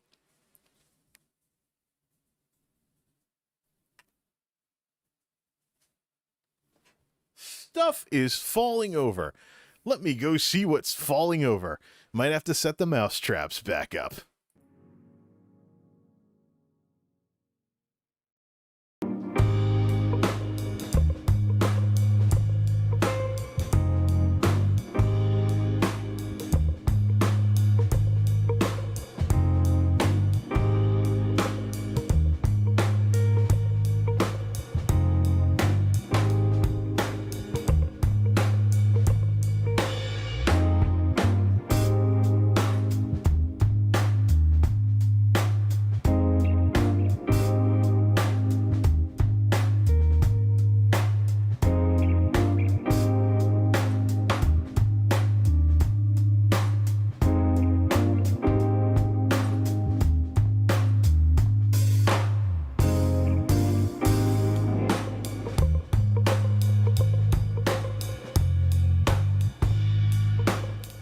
Thank you, RNG.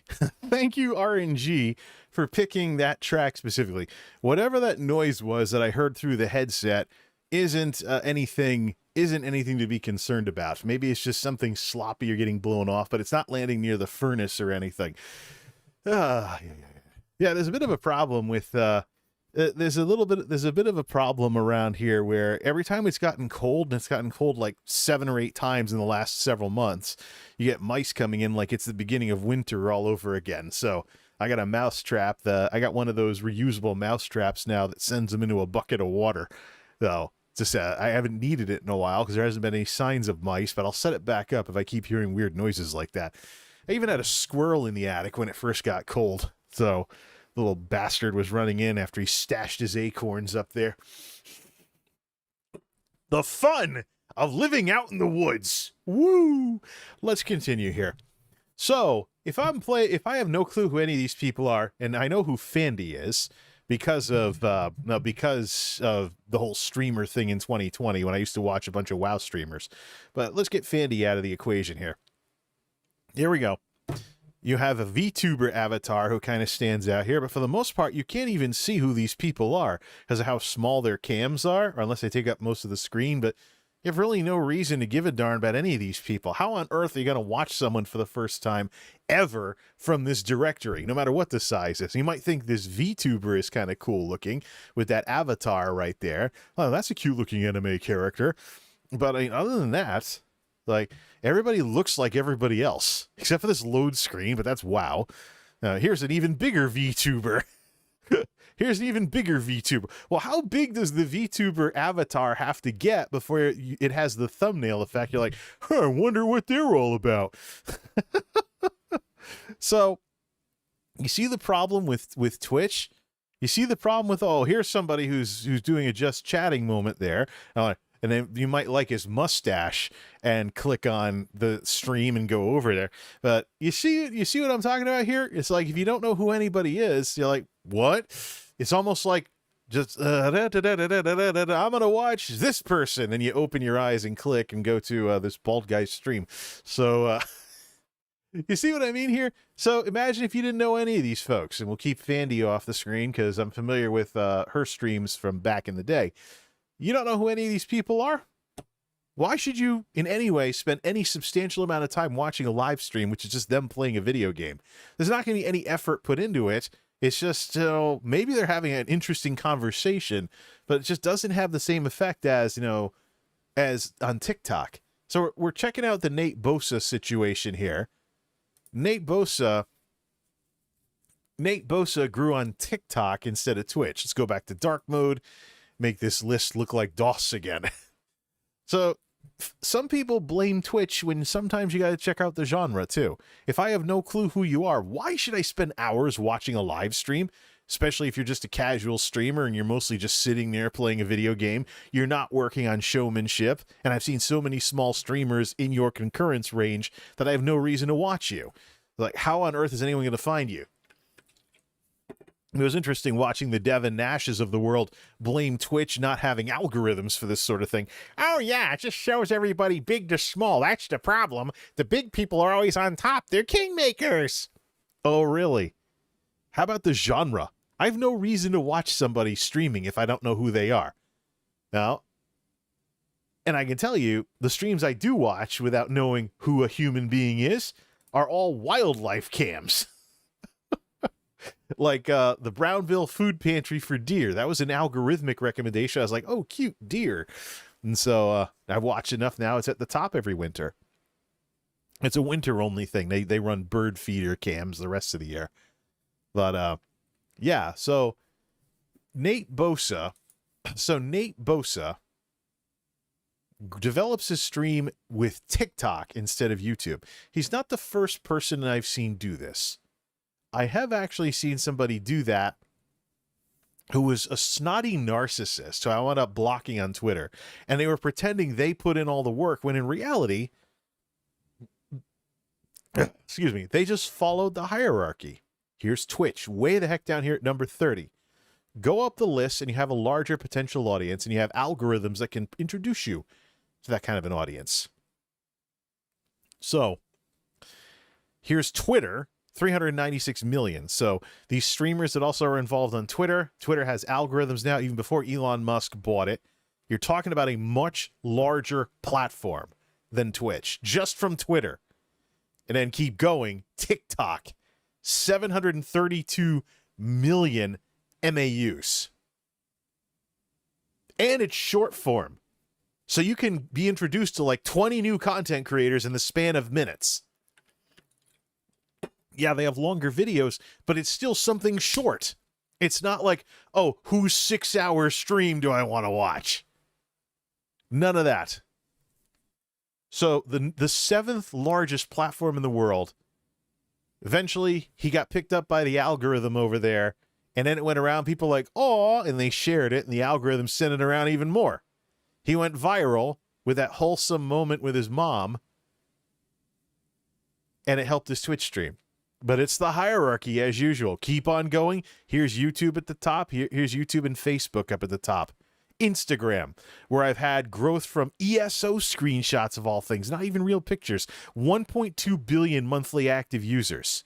So we're already up to a platform that's on Instagram that's closer to YouTube's level of MAUs that also has algorithms. Just don't end up shadow banned. Oh, and TikTok is very aggressively trying to compete with YouTube because YouTube with Shorts is going after their niche. So they're incredibly aggressive with whatever they get into, whether it's short form or the live streaming that they've added in. So there you go. That noise I heard earlier might have been like, I got a whole bunch of like mail stuff, and not mail as in dude, mail as in snail mail. Got a whole bunch of like junk mail to get rid of. Maybe some of it avalanched or something, including those stupid free papers that my dad loves. Wished he lived up here, but I never get around to reading them.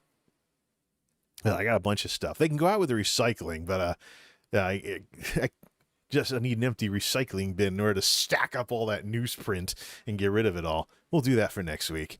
Now that we're out of the whole holiday weekends on Sunday thing. I might actually schedule Sunday off. Just keep the whole 3-day weekends thing going a little longer.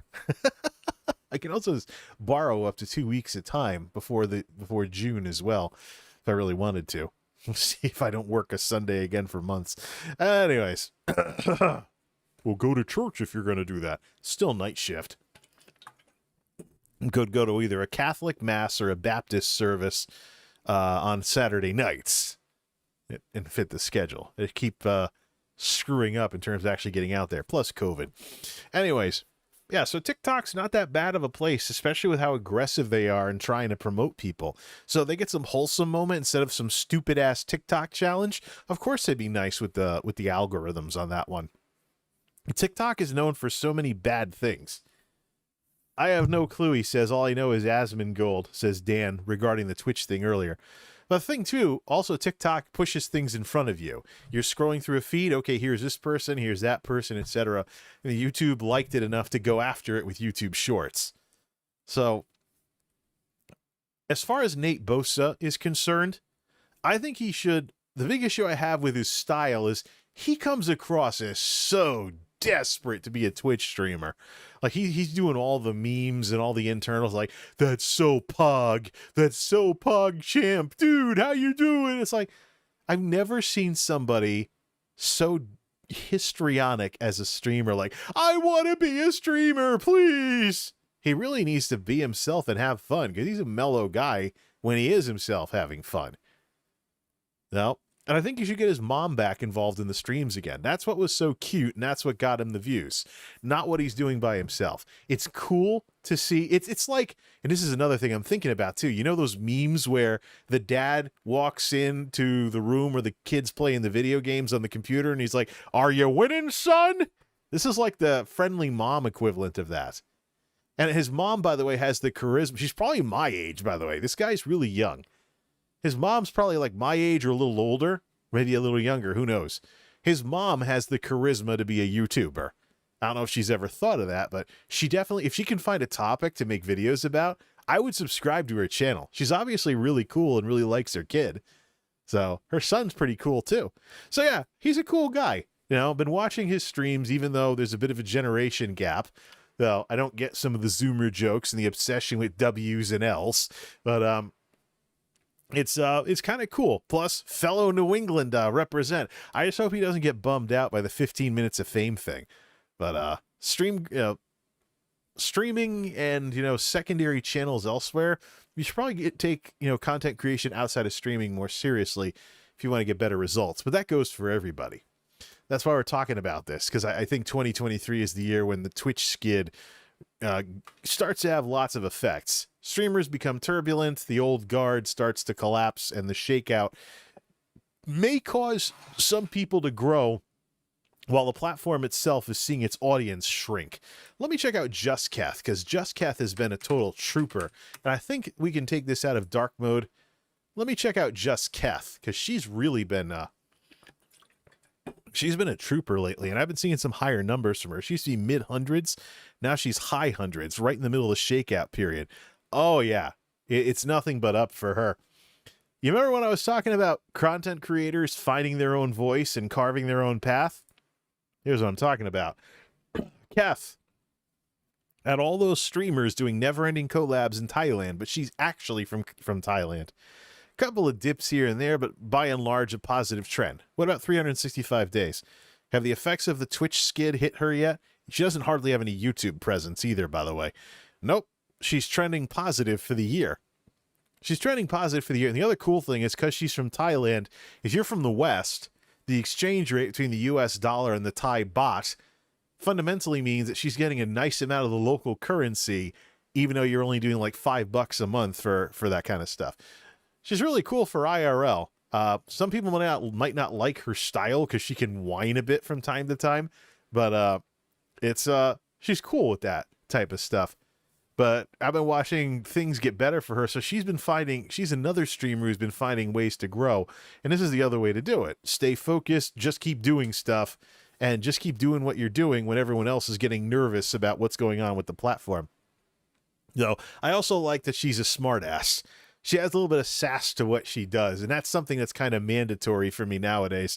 You got to have a smart-ass sense of humor, otherwise you take the internet too seriously, and you end up in situations with turbulent content creators who are banning their fans because they have some anxiety breakdown or something, and they take it out on the people who actually like them the most. But not the case with Kath. She's IRL'd all around the world, mostly staying in Thailand now. It's kind of cool, to see another country, especially in the middle of winter when it's all snow and ice around here and she's on the beach in Pattaya or something like that. But she's a great example of somebody who's carving their own path. Exactly the kind of person who I want to be watching around this time as other people get more and more turbulent.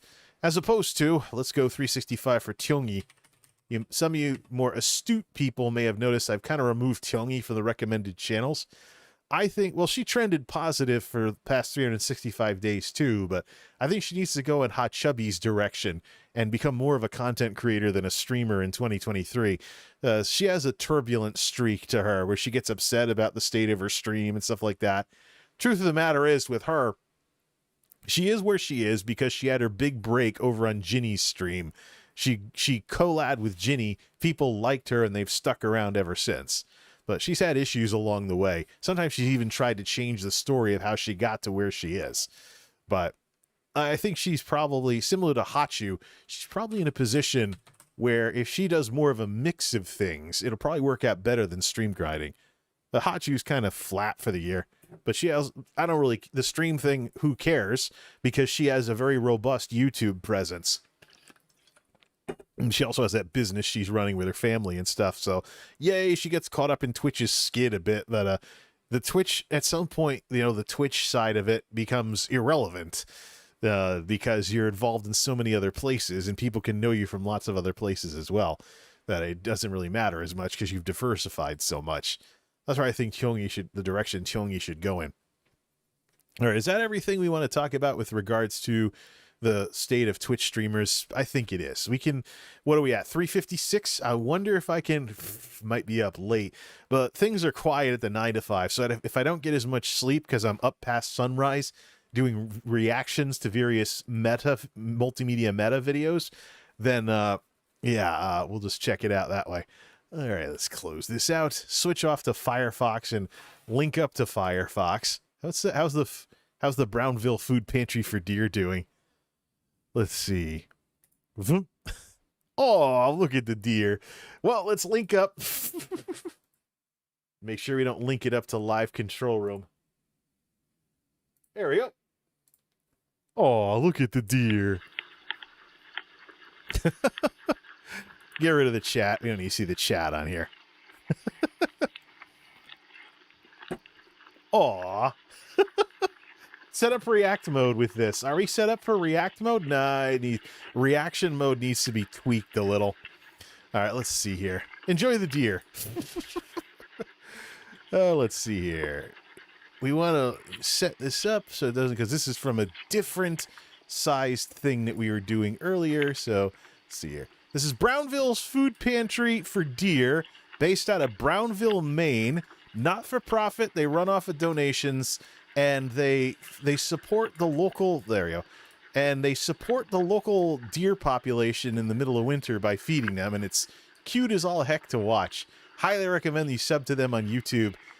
I highly recommend you sub to them on YouTube. This is one of the wildlife streams that I watch the most over here. Just a wonderful example of YouTube's wonderful, wonderful support for streaming that doesn't involve streamers. Dan's like, oh, cool deer. Let's see here. They feed, the guy feeds the deer every day around 9 a.m. And I think he's a retired guy too, and his family's kind of helping him with it. He just turned 76, so happy birthday to, hope Richard, the guy that runs this, had a happy birthday. And of course, I also like them because they're fellow New Englanders. All right. That's Brownville's food pantry for deer. Sub and bell. Check out their streams. Are we ready to do some reaction content? Because there's some videos that I want to queue up here. Let's get OBS off to screen number 2, and let's support Harris Heller by running some by letting him run his mid-rolls and other ads. It wasn't Harris Heller, it was Senpai Gaming. There's 2 videos that I want to do reactions to. Senpai Gaming is one of them. Let's queue up Going Back to Twitch. 6 months. All right. Let's queue up his Going Back to Twitch video, set up for reaction mode, and this has been on here for about 7 days. One of my rules for reaction content that I do on here is that I like to give the videos time to attain their critical mass of views before responding to them, because I don't want to eat into the ability of my fellow content creators on here to get views and likes and the whole 9 yards. Speaking of which, I'm liking this video automatically, and we're going to do a reaction to it with react mode. Harris Heller, guy that runs Stream Beats. Why does this look wrong now? Probably because the ratio has changed. So it might be like ultra wide or something. Why is this wrong now? Let's see. There we go. Twitch versus YouTube got exhausting. Set up reaction. Oh, he's using a different screen ratio for his camera. That's why. There's widescreen, there's ultra wide. Oh, okay. Yeah, it takes a little bit of tweaking with this. What's this that I'm clicking on? Oh, oh, I see. Drag that off the screen. That's for reacting to an image file. I was like, what's this thing that I'm clicking on here? All right, let's set up reaction mode. That'll be good for his video. Let's respond to Harris Heller's take on all of this. Now, Harris is great at music, but when it comes to meta conversations, I really think you should get out of this. Leave it for people with more of a business background, because anytime he talks about anything that's business related, he often has a few gaffes to his name by the time he's done with whatever he's talking about. How about this? Does this look good, or does it look like I'm crushing myself at my own name? There we go. All right, this is as good as it's going to get here. We'll have a little bit of overlap, or maybe we should shrink this down. If you want the full viewing experience, be sure to visit Senpai Gaming on YouTube. Be sure to subscribe and click the bell. And I guess Harris is setting up streaming on Twitch again, so you can follow him on Twitch as well. All right, let's check out this video and respond to Harris's take on the changing streaming world. And then we'll go over to Stream Scheme, and then we'll take a look at the Stream Scheme guy's take, which is way closer to mine. All right, from Senpai Gaming, Harris Heller's going back to Twitch. Okay. What was that? Yesterday, I had to explain to my dad what the word meta meant. We were talking about the current Twitter meta, and my parents haven't seen 2 seconds of my content. They're incredibly supportive. They never watch it. I think that's the perfect balance. So I know exactly what he's talking about. Now, my dad, he's not into any of this stuff. Doesn't understand it. It's a big generation gap. But at the end of the day, I'm his son. And I think that's what matters more than anything else. Still, though, it's fun when content creators have their family in on it, as long as they know things like internet safety and privacy and stuff along those lines. I prefer it that way. But the meta of live streaming has just been drastically changing over the last 6 months to a year. Like, I haven't heard the argument, like the YouTube versus Twitch argument, in a really, really long time. People don't talk about it anymore. Oh, they don't? Stop by my channel sometime, Mr. Heller. Well, the thing is, look, Twitch is what it is because of marketing. They're incredible. Twitch is incredible at marketing. Absolutely incredible. Twitch is incredible at marketing. And that's one of the reasons why people think they're bigger than they actually are. But then we go to the hierarchy and the numbers say what they are. That's one of the reasons why I keep an eye on the numbers. I keep an eye on the numbers because these numbers break through everybody's propaganda, which is what their opinions often are. Opinions are subjective. Numbers are more objective than that. You can tell me whatever you want about Twitch. I know it's smaller than Dailymotion because of the numbers. It's just really good at the one thing it's actually good at, and that's why people think it's a major platform. Speaking of which, and I haven't talked about it in a minute. I'm gonna be honest, it got exhausting. Like, the whole conversation just got turned on its head. I was so invested in watching these two major platforms just got turned on its head. I was so invested in watching these two major platforms just got turned on its head. I was so invested in watching these two major platforms just got turned on its head. I was so invested in watching these two major platforms. Okay.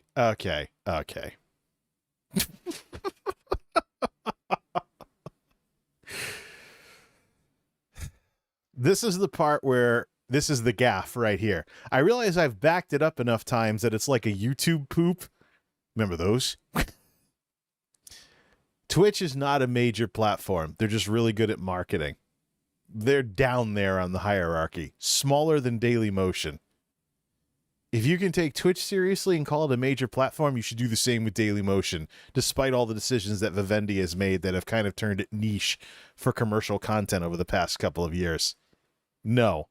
And this is the kind of gaffe that is the reason why I watch Harris's videos recreationally. He does tech videos and he does music for like stream beats and stuff. That's all cool. But meta and business type stuff, he should just walk away from all of this. He's perfectly fine with tech, like hardware that he fiddles with, and music-related stuff. This stuff, though, not so much. Compete for streamer loyalty, which is, given the meta at the time, is a super important conversation. Streamer or content creator, Mr. Heller? Because even the successful streamers are content creators. They're figuring out that you can't just be a streamer anymore. You're seeing them pop up on Instagram, on TikTok, on YouTube, with these, of course, throwaway channels of stream highlights and other videos. Few of them have effort that really makes their stream videos stand out. One of the reasons why I give Hot Chubby the credit that I give her is she's actually created something over on her own YouTube channel that has a life of its own and isn't just the VCR for her live streams. Dated reference, I know. Think DVR if you're younger. When two companies compete for user loyalty like that, the user is the one who wins. So I was really excited about it at the time. But here we are, a year later, and YouTube is still slow as ever to deliver core functionality, you know, like a proper live stream directory. Yes, because they're algorithmically generated. Plus, YouTube emphasizes technology, whereas Twitch keeps people in the equation. That's one of the things that attracts people to Twitch. Twitch doubles down on 50-50 sub revenue shite during live TwitchCon panel. Yeah, well, this is another thing, too. Why have they been in the skids? Look at how they're treating people after emphasizing people over technology as long as they did. And Twitch... You can build a community, get involved in our culture. We have culture, unlike YouTube, blah, blah, blah, blah. And now what? They do this. is still slashing the pay of their creators. Well, most of the folks were stuck there. There was a premium set of streamers that went above 50-50, but now everyone's being forced down to that level. Of course, the biggest streamers who would benefit the most, who are getting hit the most from this, probably have things like brand deals and other stuff to easily make up for it. It's a little, that whole thing is a little bigger and more blown out of proportion than what it actually should be. Bottom line is, unless you're getting cut like a fat check to pick a side, right now, picking a side doesn't do anybody any good except for the platforms. So let's have this one-on-one conversation. I'm making some pretty drastic changes to my live streaming and social media strategy come 2023, which starts in a week. And I just want to share with you 3 of the largest, most important changes I'm making. All right, let's see what's going on here. See how close this guy is to where I'm thinking with all of this. Partially because I think it's an interesting conversation and it's important, and partially because I think some of it's experimental and it scares me a little bit, and maybe I need some validation in the comments. Be there for me. So this video is sponsored by World of Tanks.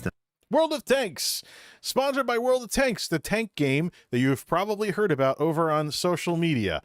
So, the video is sponsored by World of Tanks. Use registration code TANKMANIA to get exclusive rewards. It's the tank game that you've been seeing over on social media and stuff along those lines. And this video is from back in the Christmas season, so of course there's still Christmassy looking stuff and a dude with a candy cane. Better yet, subscribe to Senpai Gaming over on YouTube and then check out whatever his current promo is for you after the fact, folks. And this is World of Tanks. Now, where were we? Tank Mania. 7-day premium account. Ooh, a free 7-day premium account for people that are seeing this closer to when the offer was going on. To find any current offers and other stuff, be sure to subscribe to Senpai Gaming on YouTube. We continue. 250,000 credits, the premium tank Excelsior, and 3 rental tanks for 10 battles each. Ooh, I've never been into World of Tanks, so I might check it out someday, but I've got so many games in the backlog, I'll probably be dead before I play World of Tanks for the first time. Too many games, the curse of being a grown-up gamer. Sign up for World of Tanks now and enjoy. Especially in the age of Steam. All those free things. Back to the video. Hey, Okay, yeah. Use code TANKMANIA for exclusive rewards, or subscribe to Senpai Gaming to find out what Harris is currently up to. Thanks for always letting me use sponsors and pay the bills on these videos, especially with these massive changes happening next year. Oh, I didn't notice that when I watched the video, that a hair got on the lens. Nice way to subtly make a joke about it, but I missed it the first time. Probably because I was listening to this more than anything else. It's a 10-minute commentary on things, so...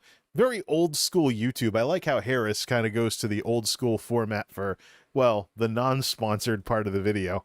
It's terrifying having a little bit of money in the bank. It gives me the peace of mind to actually go through with some of these. So let's talk about what these 3 things are. All right, let's get to it now that we've sat through that giant World of Tanks ad. Number 1. Hey, Knuckle Bud. Are you just living your best life? Oh, doggo.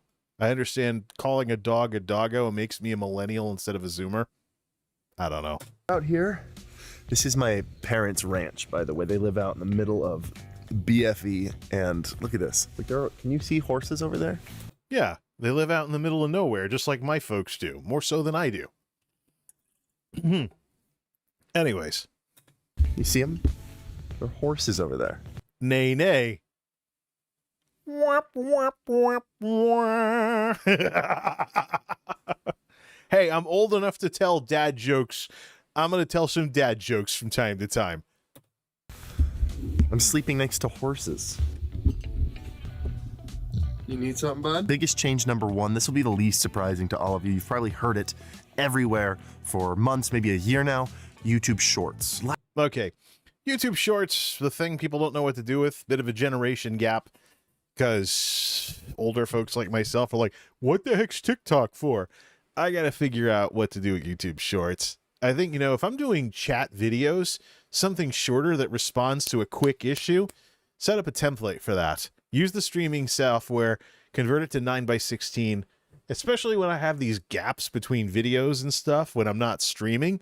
YouTube Short, even if it goes into people's notifications, something for people to take a look at. Plus, with the radio style commentaries, it was literally just me talking for a certain amount of time. This will be a short thing out of people's day. But I got to think about that for a bit. Probably watch some more TikTok to get some more inspiration. Last year, I've been meaning to start YouTube Shorts. It's been on my mind for forever, but this year I'm making some shifts, and YouTube Shorts is going to be one of the main focuses of my channel. Well, the shorts really could be quick responses to things.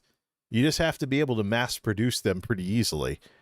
Because the thing to remember also is that you're talking about something the algorithms might pick up and send around to people who are just scrolling through on their phone. They might not have time to really get into what watching a long video would entail. We'll have to try that. I really couldn't come up with any good idea for shorts until this year, but I need a format for that, just like with the tech videos. So much evidence that channels that make regular content and shorts, especially now that they're separated on the channel, the growth is just astronomically higher than those that don't make shorts. Yes, Vindalia has no YouTube presence except for some dopey little Twitch Sings video where she's singing the Do Re Mi song. She now has a YouTube presence because of YouTube Shorts. She's one of those Twitch streamers who's worried about learning how to edit. Those people exist. Shorts is a great way to have them do a small amount of editing and get over their butterflies while developing a YouTube presence. One of the reasons why I'm not an enemy of YouTube Shorts. It's irresponsible that I haven't been doing that. So it's not like, oh, I'm going to start making shorts. No, I'm going to start focusing on shorts. This is a story about a magical place. B&H Photo and Video. Amazing. I remember them. I bought cameras Especially from the them. people. If you want a more multimedia form of Newegg, check out B&H Photo Video at bhphotovideo.com. My problem is that I have this need to make everything produced in super high quality, and it's exhausting to try to come up with something to do that with every single day. Harris, you only have 1 minute. It's an elevator pitch. Have you watched a lot of TikToks? They're filmed with nice looking phone cameras these days, but they get straight to the point. There is very, very tight editing. You don't have time for flashy effects, which is one of the reasons why it took me a while to really get involved, come up with an idea for YouTube Shorts that might actually be useful. It kind of goes against what YouTubing has been about for most of its existence.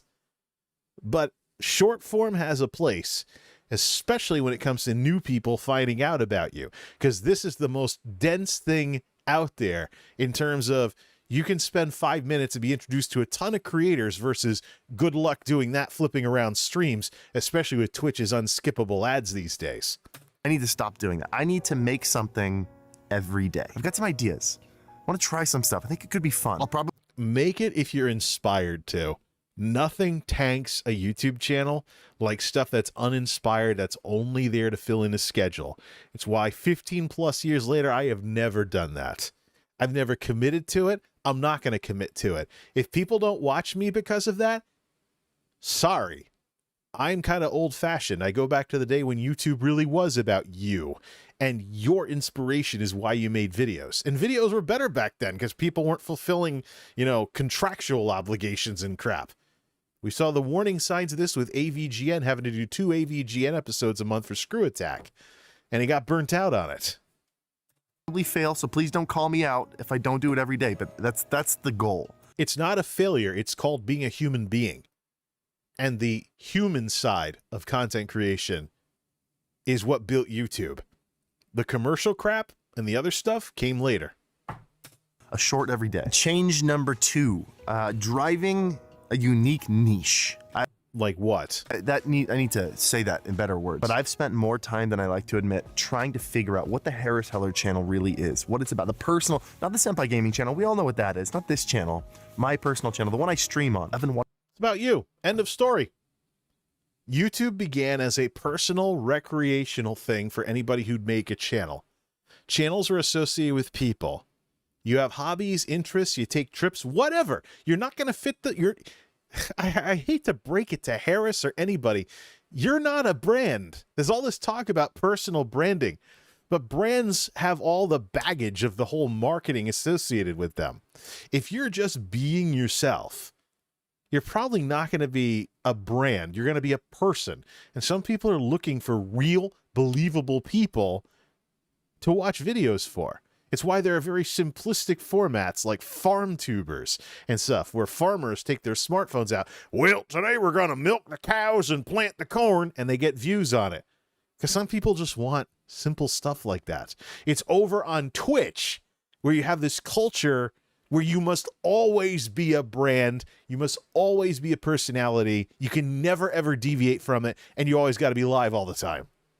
This is why, no matter what Harris says, he does not have the mindset of a YouTuber. He is stuck in some elements of Twitch culture, which I can fully believe. Him having called Twitch a major platform, talked about being a streamer as opposed to being a creator, and the other Twitch baggage that he still carries around that is leaking out whenever he tries to present himself as a YouTuber.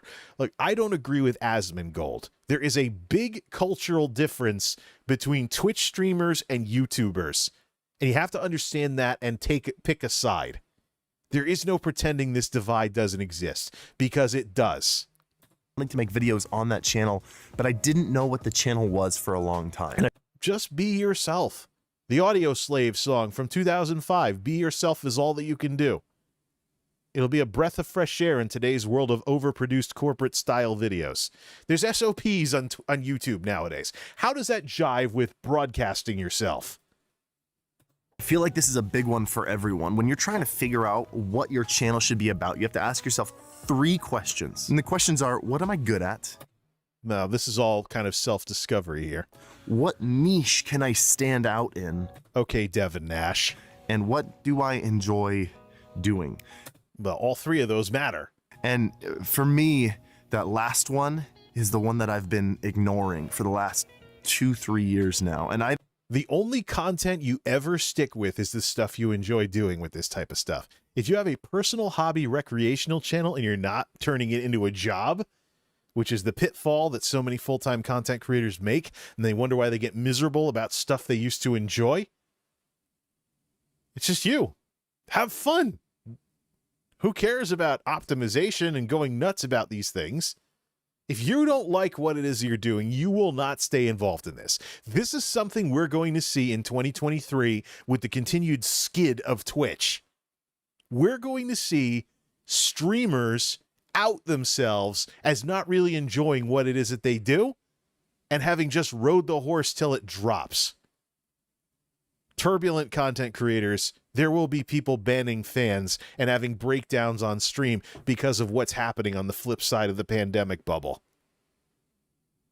It's time to rediscover the human side of YouTube, where the you part of the name came from. Regardless of what the YouTube liaison or some third-party commentator tells you in their growth videos. But can I open up with you guys a little bit? I hope you haven't been able to tell, but I've been struggling. Of course you're going to be struggling. You're trying to run multiple businesses at once, and now you're spending time, valuable time, making videos that are kind of not sticking to your guns. The world by now knows what you're good at and what you're not so good at, and you're getting called out by people like, even not just myself, even people like Devin Nash from time to time have called you out for flubbing things related to business. Your strengths and weaknesses are already on public display. People know what videos from you are going to be better than others by now. And the others that make you think that your meta videos are really as valuable as your music and your tech videos, they just don't know any better. Not everybody on the internet has to know what they're talking about when they sit down and watch a video. And there's people that actually want to learn stuff from YouTube videos. Those people don't know any better when they sit down and watch a YouTube video. They have no chance of calling the bluff. That's why people are so worried when the dislike count got hidden. They were worried about scam videos, you know, making people do stuff that was unsafe. Of course, I would say if you are dealing with stuff that can get unsafe, don't learn about it on YouTube. Get some actual vocational training or get a textbook from a college course that teaches this stuff and learn it formally.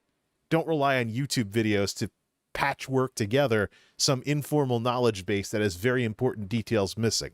For the last little bit, it's been this constant grind of testing all the new tech and trying it out, but never really being able to use it. Never being able to grow and push myself and challenge myself because there's always another webcam that I have to review. And it's really hard to admit that on YouTube because I know how lucky and how fortunate I am and that people would kill to be in the position that I'm in, and sharing publicly that like I'm not happy with what I'm doing is really scary. And if you want to roast me in the comments, that's fine. I don't blame you. It seems so terrible from the outside looking in. But if I'm going to last in this career, my new channel needs to answer that third question.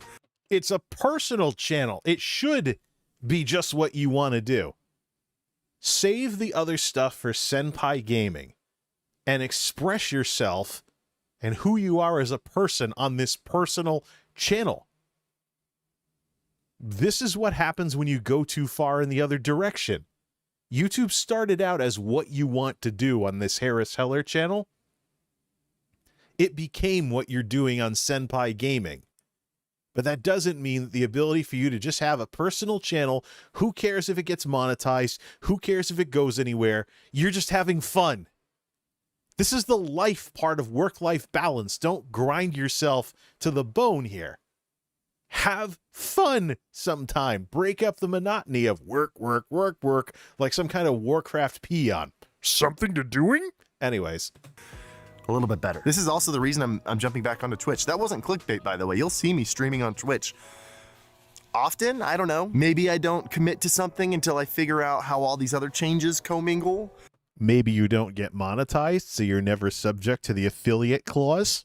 But you will see me there. The thing that a lot... Yeah, do what Ninja does. Stay as a Twitch rookie, don't go affiliate, don't go partner, and just have the ability to multi-stream. What people don't know is I used to stream gaming, like a lot. I would spend the first hour and a half in just chatting. As soon as I jumped from just chatting to gaming, my viewership cut in half. Yeah, well, gaming has a different audience. There's people that are interested in you as a personality and people that are interested in some combination of you as a personality in the game that you're playing. It's a little more complicated. Same thing happens to my gaming videos. It depends in part on how the game is doing, whether people are interested or not. Although I say over and over again, yeah, it's commentary, and I'm being the same way I am in the tech videos. The follow-through, still up to the people. But what Harris needs to think about here, and this is how I would do it, especially with Twitch, and if he's not going to monetize on Twitch, so he's not subject to the stuffy exclusivity. If you're involved on multiple social media platforms, have a reason for people to visit your other socials. Don't blend them together too much. This is the mistake that all these Twitch streamers make with their throwaway YouTube channels that just have generic stream highlights videos, which have gotten so generic. There are automated services out there that will generate highlight videos for you. You give them access to your Twitch account and they lift clips and popular stuff and mush them together, and you just make a few small edits and you have a video that you can send straight to YouTube. Maybe there's some that are even cloud-based, but I've heard of these services. They're going to completely and, totally genericize these throwaway highlights videos, usually with big clickbait thumbnails and titles. And that's not YouTube. It's just the VCR for your Twitch stream. YouTubers want stuff you actually care about. And by YouTubers, I mean everybody who watches stuff on YouTube, not just the people that make videos. People care about creation over here, not somebody who slathered something together with an automated service to try and get you to go somewhere else. We see through that in a heartbeat. So, Harris, just do game streaming on Twitch, no matter what the numbers are. Save your niche for streaming on YouTube for like chatting and other stuff related to what's on your YouTube channel. Twitch is still primarily a gaming site. The people who want to go there will go there. But you can't monetize on Twitch if you don't want to be involved, tied up and wrapped up in stuffy exclusivity. So if you're curious about multi-streaming, it's over. You have to stay unmonetized. Might as well just have fun. Turn it into a game stream equivalent of what you're going to do with this personal channel of yours. And the anxiety that brought on me, that I lost half of my viewers when I did this thing, like I couldn't justify it. I kept telling myself, like, why bother streaming games then? If I can stream just chatting the whole time and have double the viewership, this is my job. Again, this is me ignoring that third question. You can't get monetized on Twitch without dealing with stuffy exclusivity, though. If you're going to have an unmonetized ninja style, Megan Yass style, multi-streamable Twitch channel, it needs to be for fun. Just do games. And you won't get upset because instead of starting with just chatting and having the people not interested in your game leave when you go to the game, just start with the game. And you'll have like a 300 concurrent live stream instead of a 900 concurrent live stream that drops to 300 when you fire the game up. Simple. This is my job. This is what I should be doing. But in the end, I stopped enjoying streaming. So yeah, you're not having fun. And you weren't having fun with that Harris Heller channel on YouTube either, because you lost the plot. You lost what built YouTube in the first place. Yourself. You're interesting as a person to some people and as a personality. How much you don't have to like splurge all your personal details about how your life's going or become a vlogger, but you have enough critical mass with enough topics to just have a personal channel. And use it for, here's what this equipment does, da-da-da-da-da. More than capable of doing that, Harris. Basically, I've done what I think a lot of streamers should do. I've taken a step back. Yeah, well, it's not just taking a step back. Streamers are finding out that they're better off as content creators rather than just plain streamers.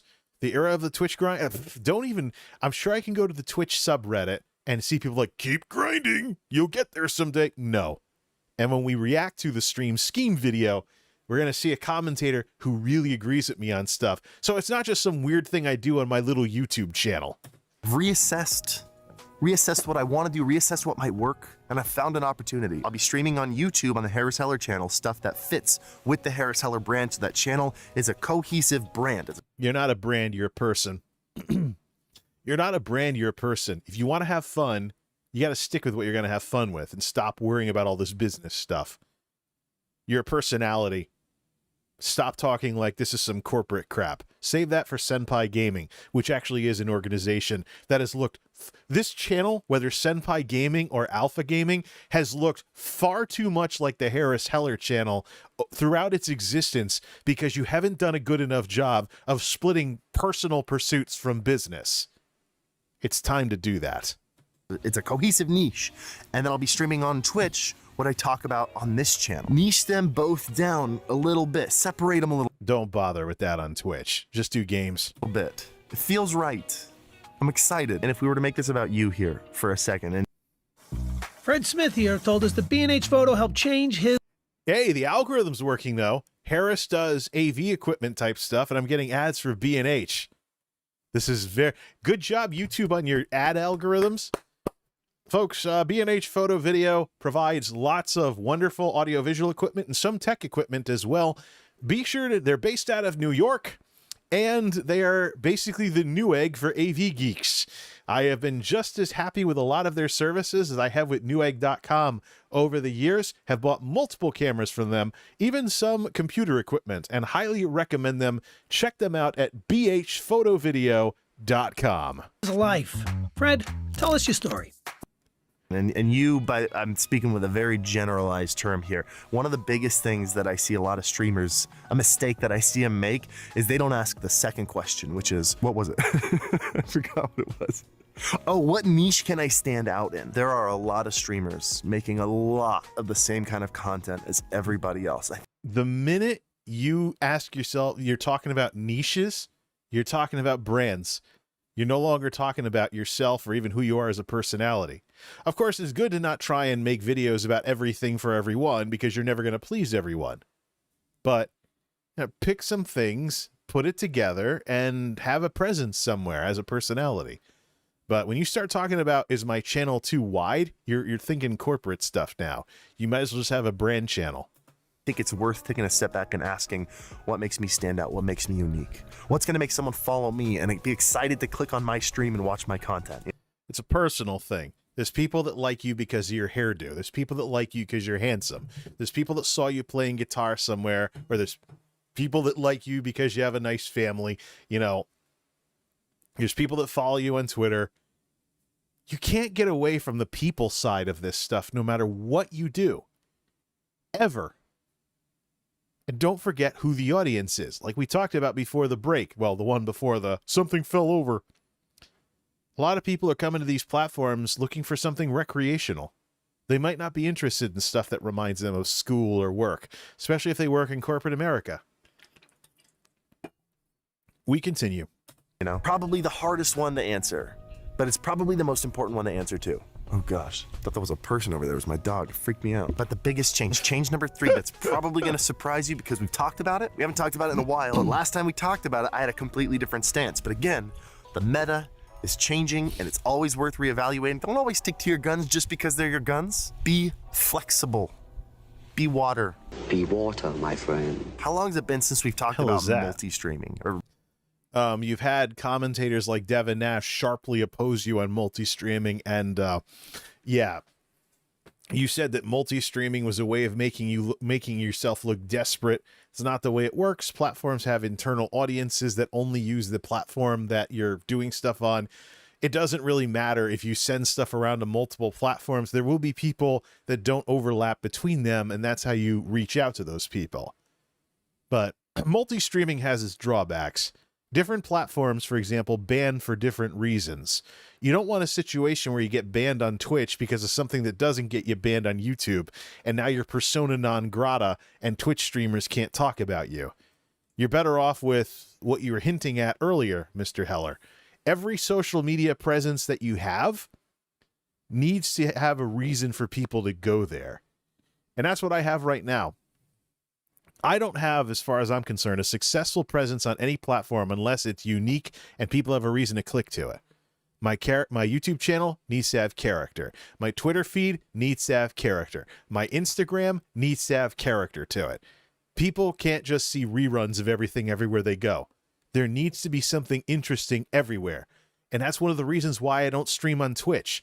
Other than Amazon watch parties, I can't think of anything to do over there that wouldn't be better off somewhere else. There's very few things I can do on Twitch right now. Very few. Because Twitch isn't good at very much. I've seen past the marketing. I've woken up from the Matrix. And I'm not going to get caught up in the merry-go-round of people trying to grow on Twitch. Of which, despite the platform's decline, there is still a huge problem with. And Twitch has algorithms nowadays. Restreaming. Streaming to multiple platforms at the same time. It's been a while. I was always against it because you were splitting your audience, splitting your experience across. And you were completely wrong about both of those. Across multiple platforms, and none of them offered any discoverability. So there was no pro, just a little bit of con. Harris, people can watch all your old videos to see what your opinion was. Stop trying to retcon the story. You were in league with those people who said that multi-streaming makes you look desperate. And people who know about business people like myself, people like Devin Nash, people like other commentators out there challenged you on it. Stick to your guns. Music, tech reviews, AV stuff, and gaming. Didn't make any sense. But did you know that now there's a platform that is pushing live streaming discoverability? Like pushing it hard. It's TikTok. On my way back from Germany, I sat next to a full-time TikToker. TikTok is being aggressive because they woke the beast. TikTok is going after YouTube. No mean feat going after the second largest social media platform in the world. But they woke the beast, and YouTube now has something that directly challenges TikTok. You don't respond to that in a ho-hum fashion, especially if you've been growing all this time. No, this is exactly the competition that Harris is talking about, though. But the effect of it is that TikTok is what it is because it's trying to be something bigger, because it's been challenged. If the fight between YouTube and Facebook heated up, we'd see the same thing from YouTube and Facebook. But Facebook needs to get their ass in gear before that could ever happen. Okay, enough freeze framing the poor guy. Who, this is going to sound crazy, literally never posts actual content, never posts videos. He primarily live streams. And just by live streaming over the last 6 months, maybe a year, he's gained 1.4 million followers. Yeah. TikTok is aggressively carving out a new niche for itself because YouTube challenged what made it grow. YouTube challenged it. And now it's challenging YouTube. It's basically YouTube all over again, except with smartphones instead of computers with a 10-minute limit. TikTok needs a new niche because YouTube's coming after it. It's competition. So, of course, the underdog in this case is going to very aggressively try to promote people. Plus, they have bad publicity. There's people in the United States that want to ban TikTok because of possible security issues. And then there was the keylogger thing earlier, although that's supposedly only used for tech support. But it's a rocky road for TikTok. Of course they're going to try and do stuff like this. Just live streaming. That's never happened on Twitch, ever. Not a single time has that kind of growth happened from live streaming on Twitch. They're pushing it hard. So what I plan on doing is while I'm live on either Twitch... You said they're pushing it hard. Bada bing. They are. It's called competition. Or YouTube, I'll be live on TikTok at the same time. This is probably the biggest experiment I'll have. I don't know if I'll be co-streaming TikTok with Twitch or co-streaming it with YouTube or alternating or just always, no matter where I'm streaming, also go live to TikTok. Yeah, Twitch actually allows that too in one of their exemptions to exclusivity. So that's actually one of the things that people, Twitch is getting rid of exclusivity. No, they're not. So I don't know, maybe he'll take monetization on Twitch and nerf himself that way. I don't know. I'd rather hold Twitch accountable for their bad business decisions. I don't know. We'll see. Make sure you're following me everywhere and we can walk this path together. Join me in this little experiment that we call my social media career. I don't watch TikTok on my phone. Waste of time. Probably will end up firewalled at some point. Don't trust it with my phone. I might watch it in a web browser if I can remember to effing click over to it. But usually when I do, this is the thing, and this is my concern about all of this scroll feed social media where you're tapping through a feed. You know, oftentimes you don't really care who you're watching. You just want to find something cool, and the algorithms send it to you. It's a more compact version of what YouTube gives you with choices everywhere, and what do you click on? So it's way more straight up algorithm than what YouTube and even Twitch offers nowadays. Although Twitch has other things. The reason why its directories have their limitations. Oh, also, by the way, an extra little teaser. We are in the middle of working on something that's going to make what I just described, that multi-streaming to TikTok, going to make it much easier. Very excited. Can't tell you anything else about it. It'll be... Is this some kind of browser thing or some kind of app like Ludwig with that thing? Make YouTube streaming better. Here very, very soon. You just wait. I'm going to be honest with you. This has been months of planning and analyzing and prepping and mentally prepping because I'm terrified. I mean, this isn't like a hobby. This is my career, and I'm making some pretty massive changes. And you still have Senpai Gaming no matter what. Like, you're talking about a personal channel, 2 personal channels on Twitch and YouTube and TikTok. Well, I mean, the TikTok thing might be something else, because that's an aggressively trying to expand platform going after YouTube. I don't know, though. Separate out Senpai Studios from you yourself as a person. Probably the best thing you can do. And just, you never, I mean, these careers are a house of cards, and I'm worried that I'm flicking one out of the bottom, but it's necessary. You need to be able to evolve, and I'm excited at the same time. So don't call yourself a streamer. Call yourself a content creator. That's the easiest way to get with the times these days in 2023. Let me know in the comments down below, did any of these spark any interest? Are you going to try any of them? Do you have any other suggestions, changes you'll be making? And while you're down there, hit the like button, because it's free and it helps out a ton. Let's crush it in 2023. Sound good? Sounds good to me. Love you guys. Happy streaming. All right, so that's the Harris Heller video. I mean, we've had our differences over the years, and one of the things, like I said earlier on, one of the things that I believe in is dialogue, being able to talk out your differences. And I think reactions like this are one of the ways to do that. There are actually entire channels on both YouTube and TikTok that are nothing but reactions. And I'm not talking about someone sitting there zonking out to MasterChef. I'm talking somebody opining on what they're actually saying and, you know, transforming it. You know, the whole fair use thing with transformative works and stuff. So, 4:41 at the Geek House. We're going to go a little late tonight. Go past sunrise. Hopefully, not have people go, you know, wake up and go run a loud truck going to work. We're going to do another stretch break, refill the drinks, and look at the stream scheme video, which is way more in line with my views on things. When we come back, let's play some music and get up and stretch. I might have to check that out some other time. See some more stuff on Stream Scheme's channel. So that video was probably the video that I agreed with the most. I talk about third-party commentators and getting away from them and just bypassing them and going straight to the source, because YouTube is very, very public with stuff. I'll have to watch Stream Scheme a bit more after that one. That was a real gem. And it's great that he's able to tell the hard truths that streamers need to hear. Streaming fundamentally is limiting. The golden age of streaming is over. Pandemic and the lockdowns, the lockdown era, and people being spooked into staying home all the time, that was an anomaly. It was the exception, not the rule. And furthermore, don't forget the non-pandemic stuff too. YouTube has caught up to Twitch in a lot of areas. And there's more to come this year. Well, folks, welcome to 2023. Don't be a streamer. 5:47 Geek House time. 3 hours, 34 minutes, 49 seconds live time. This has been huge.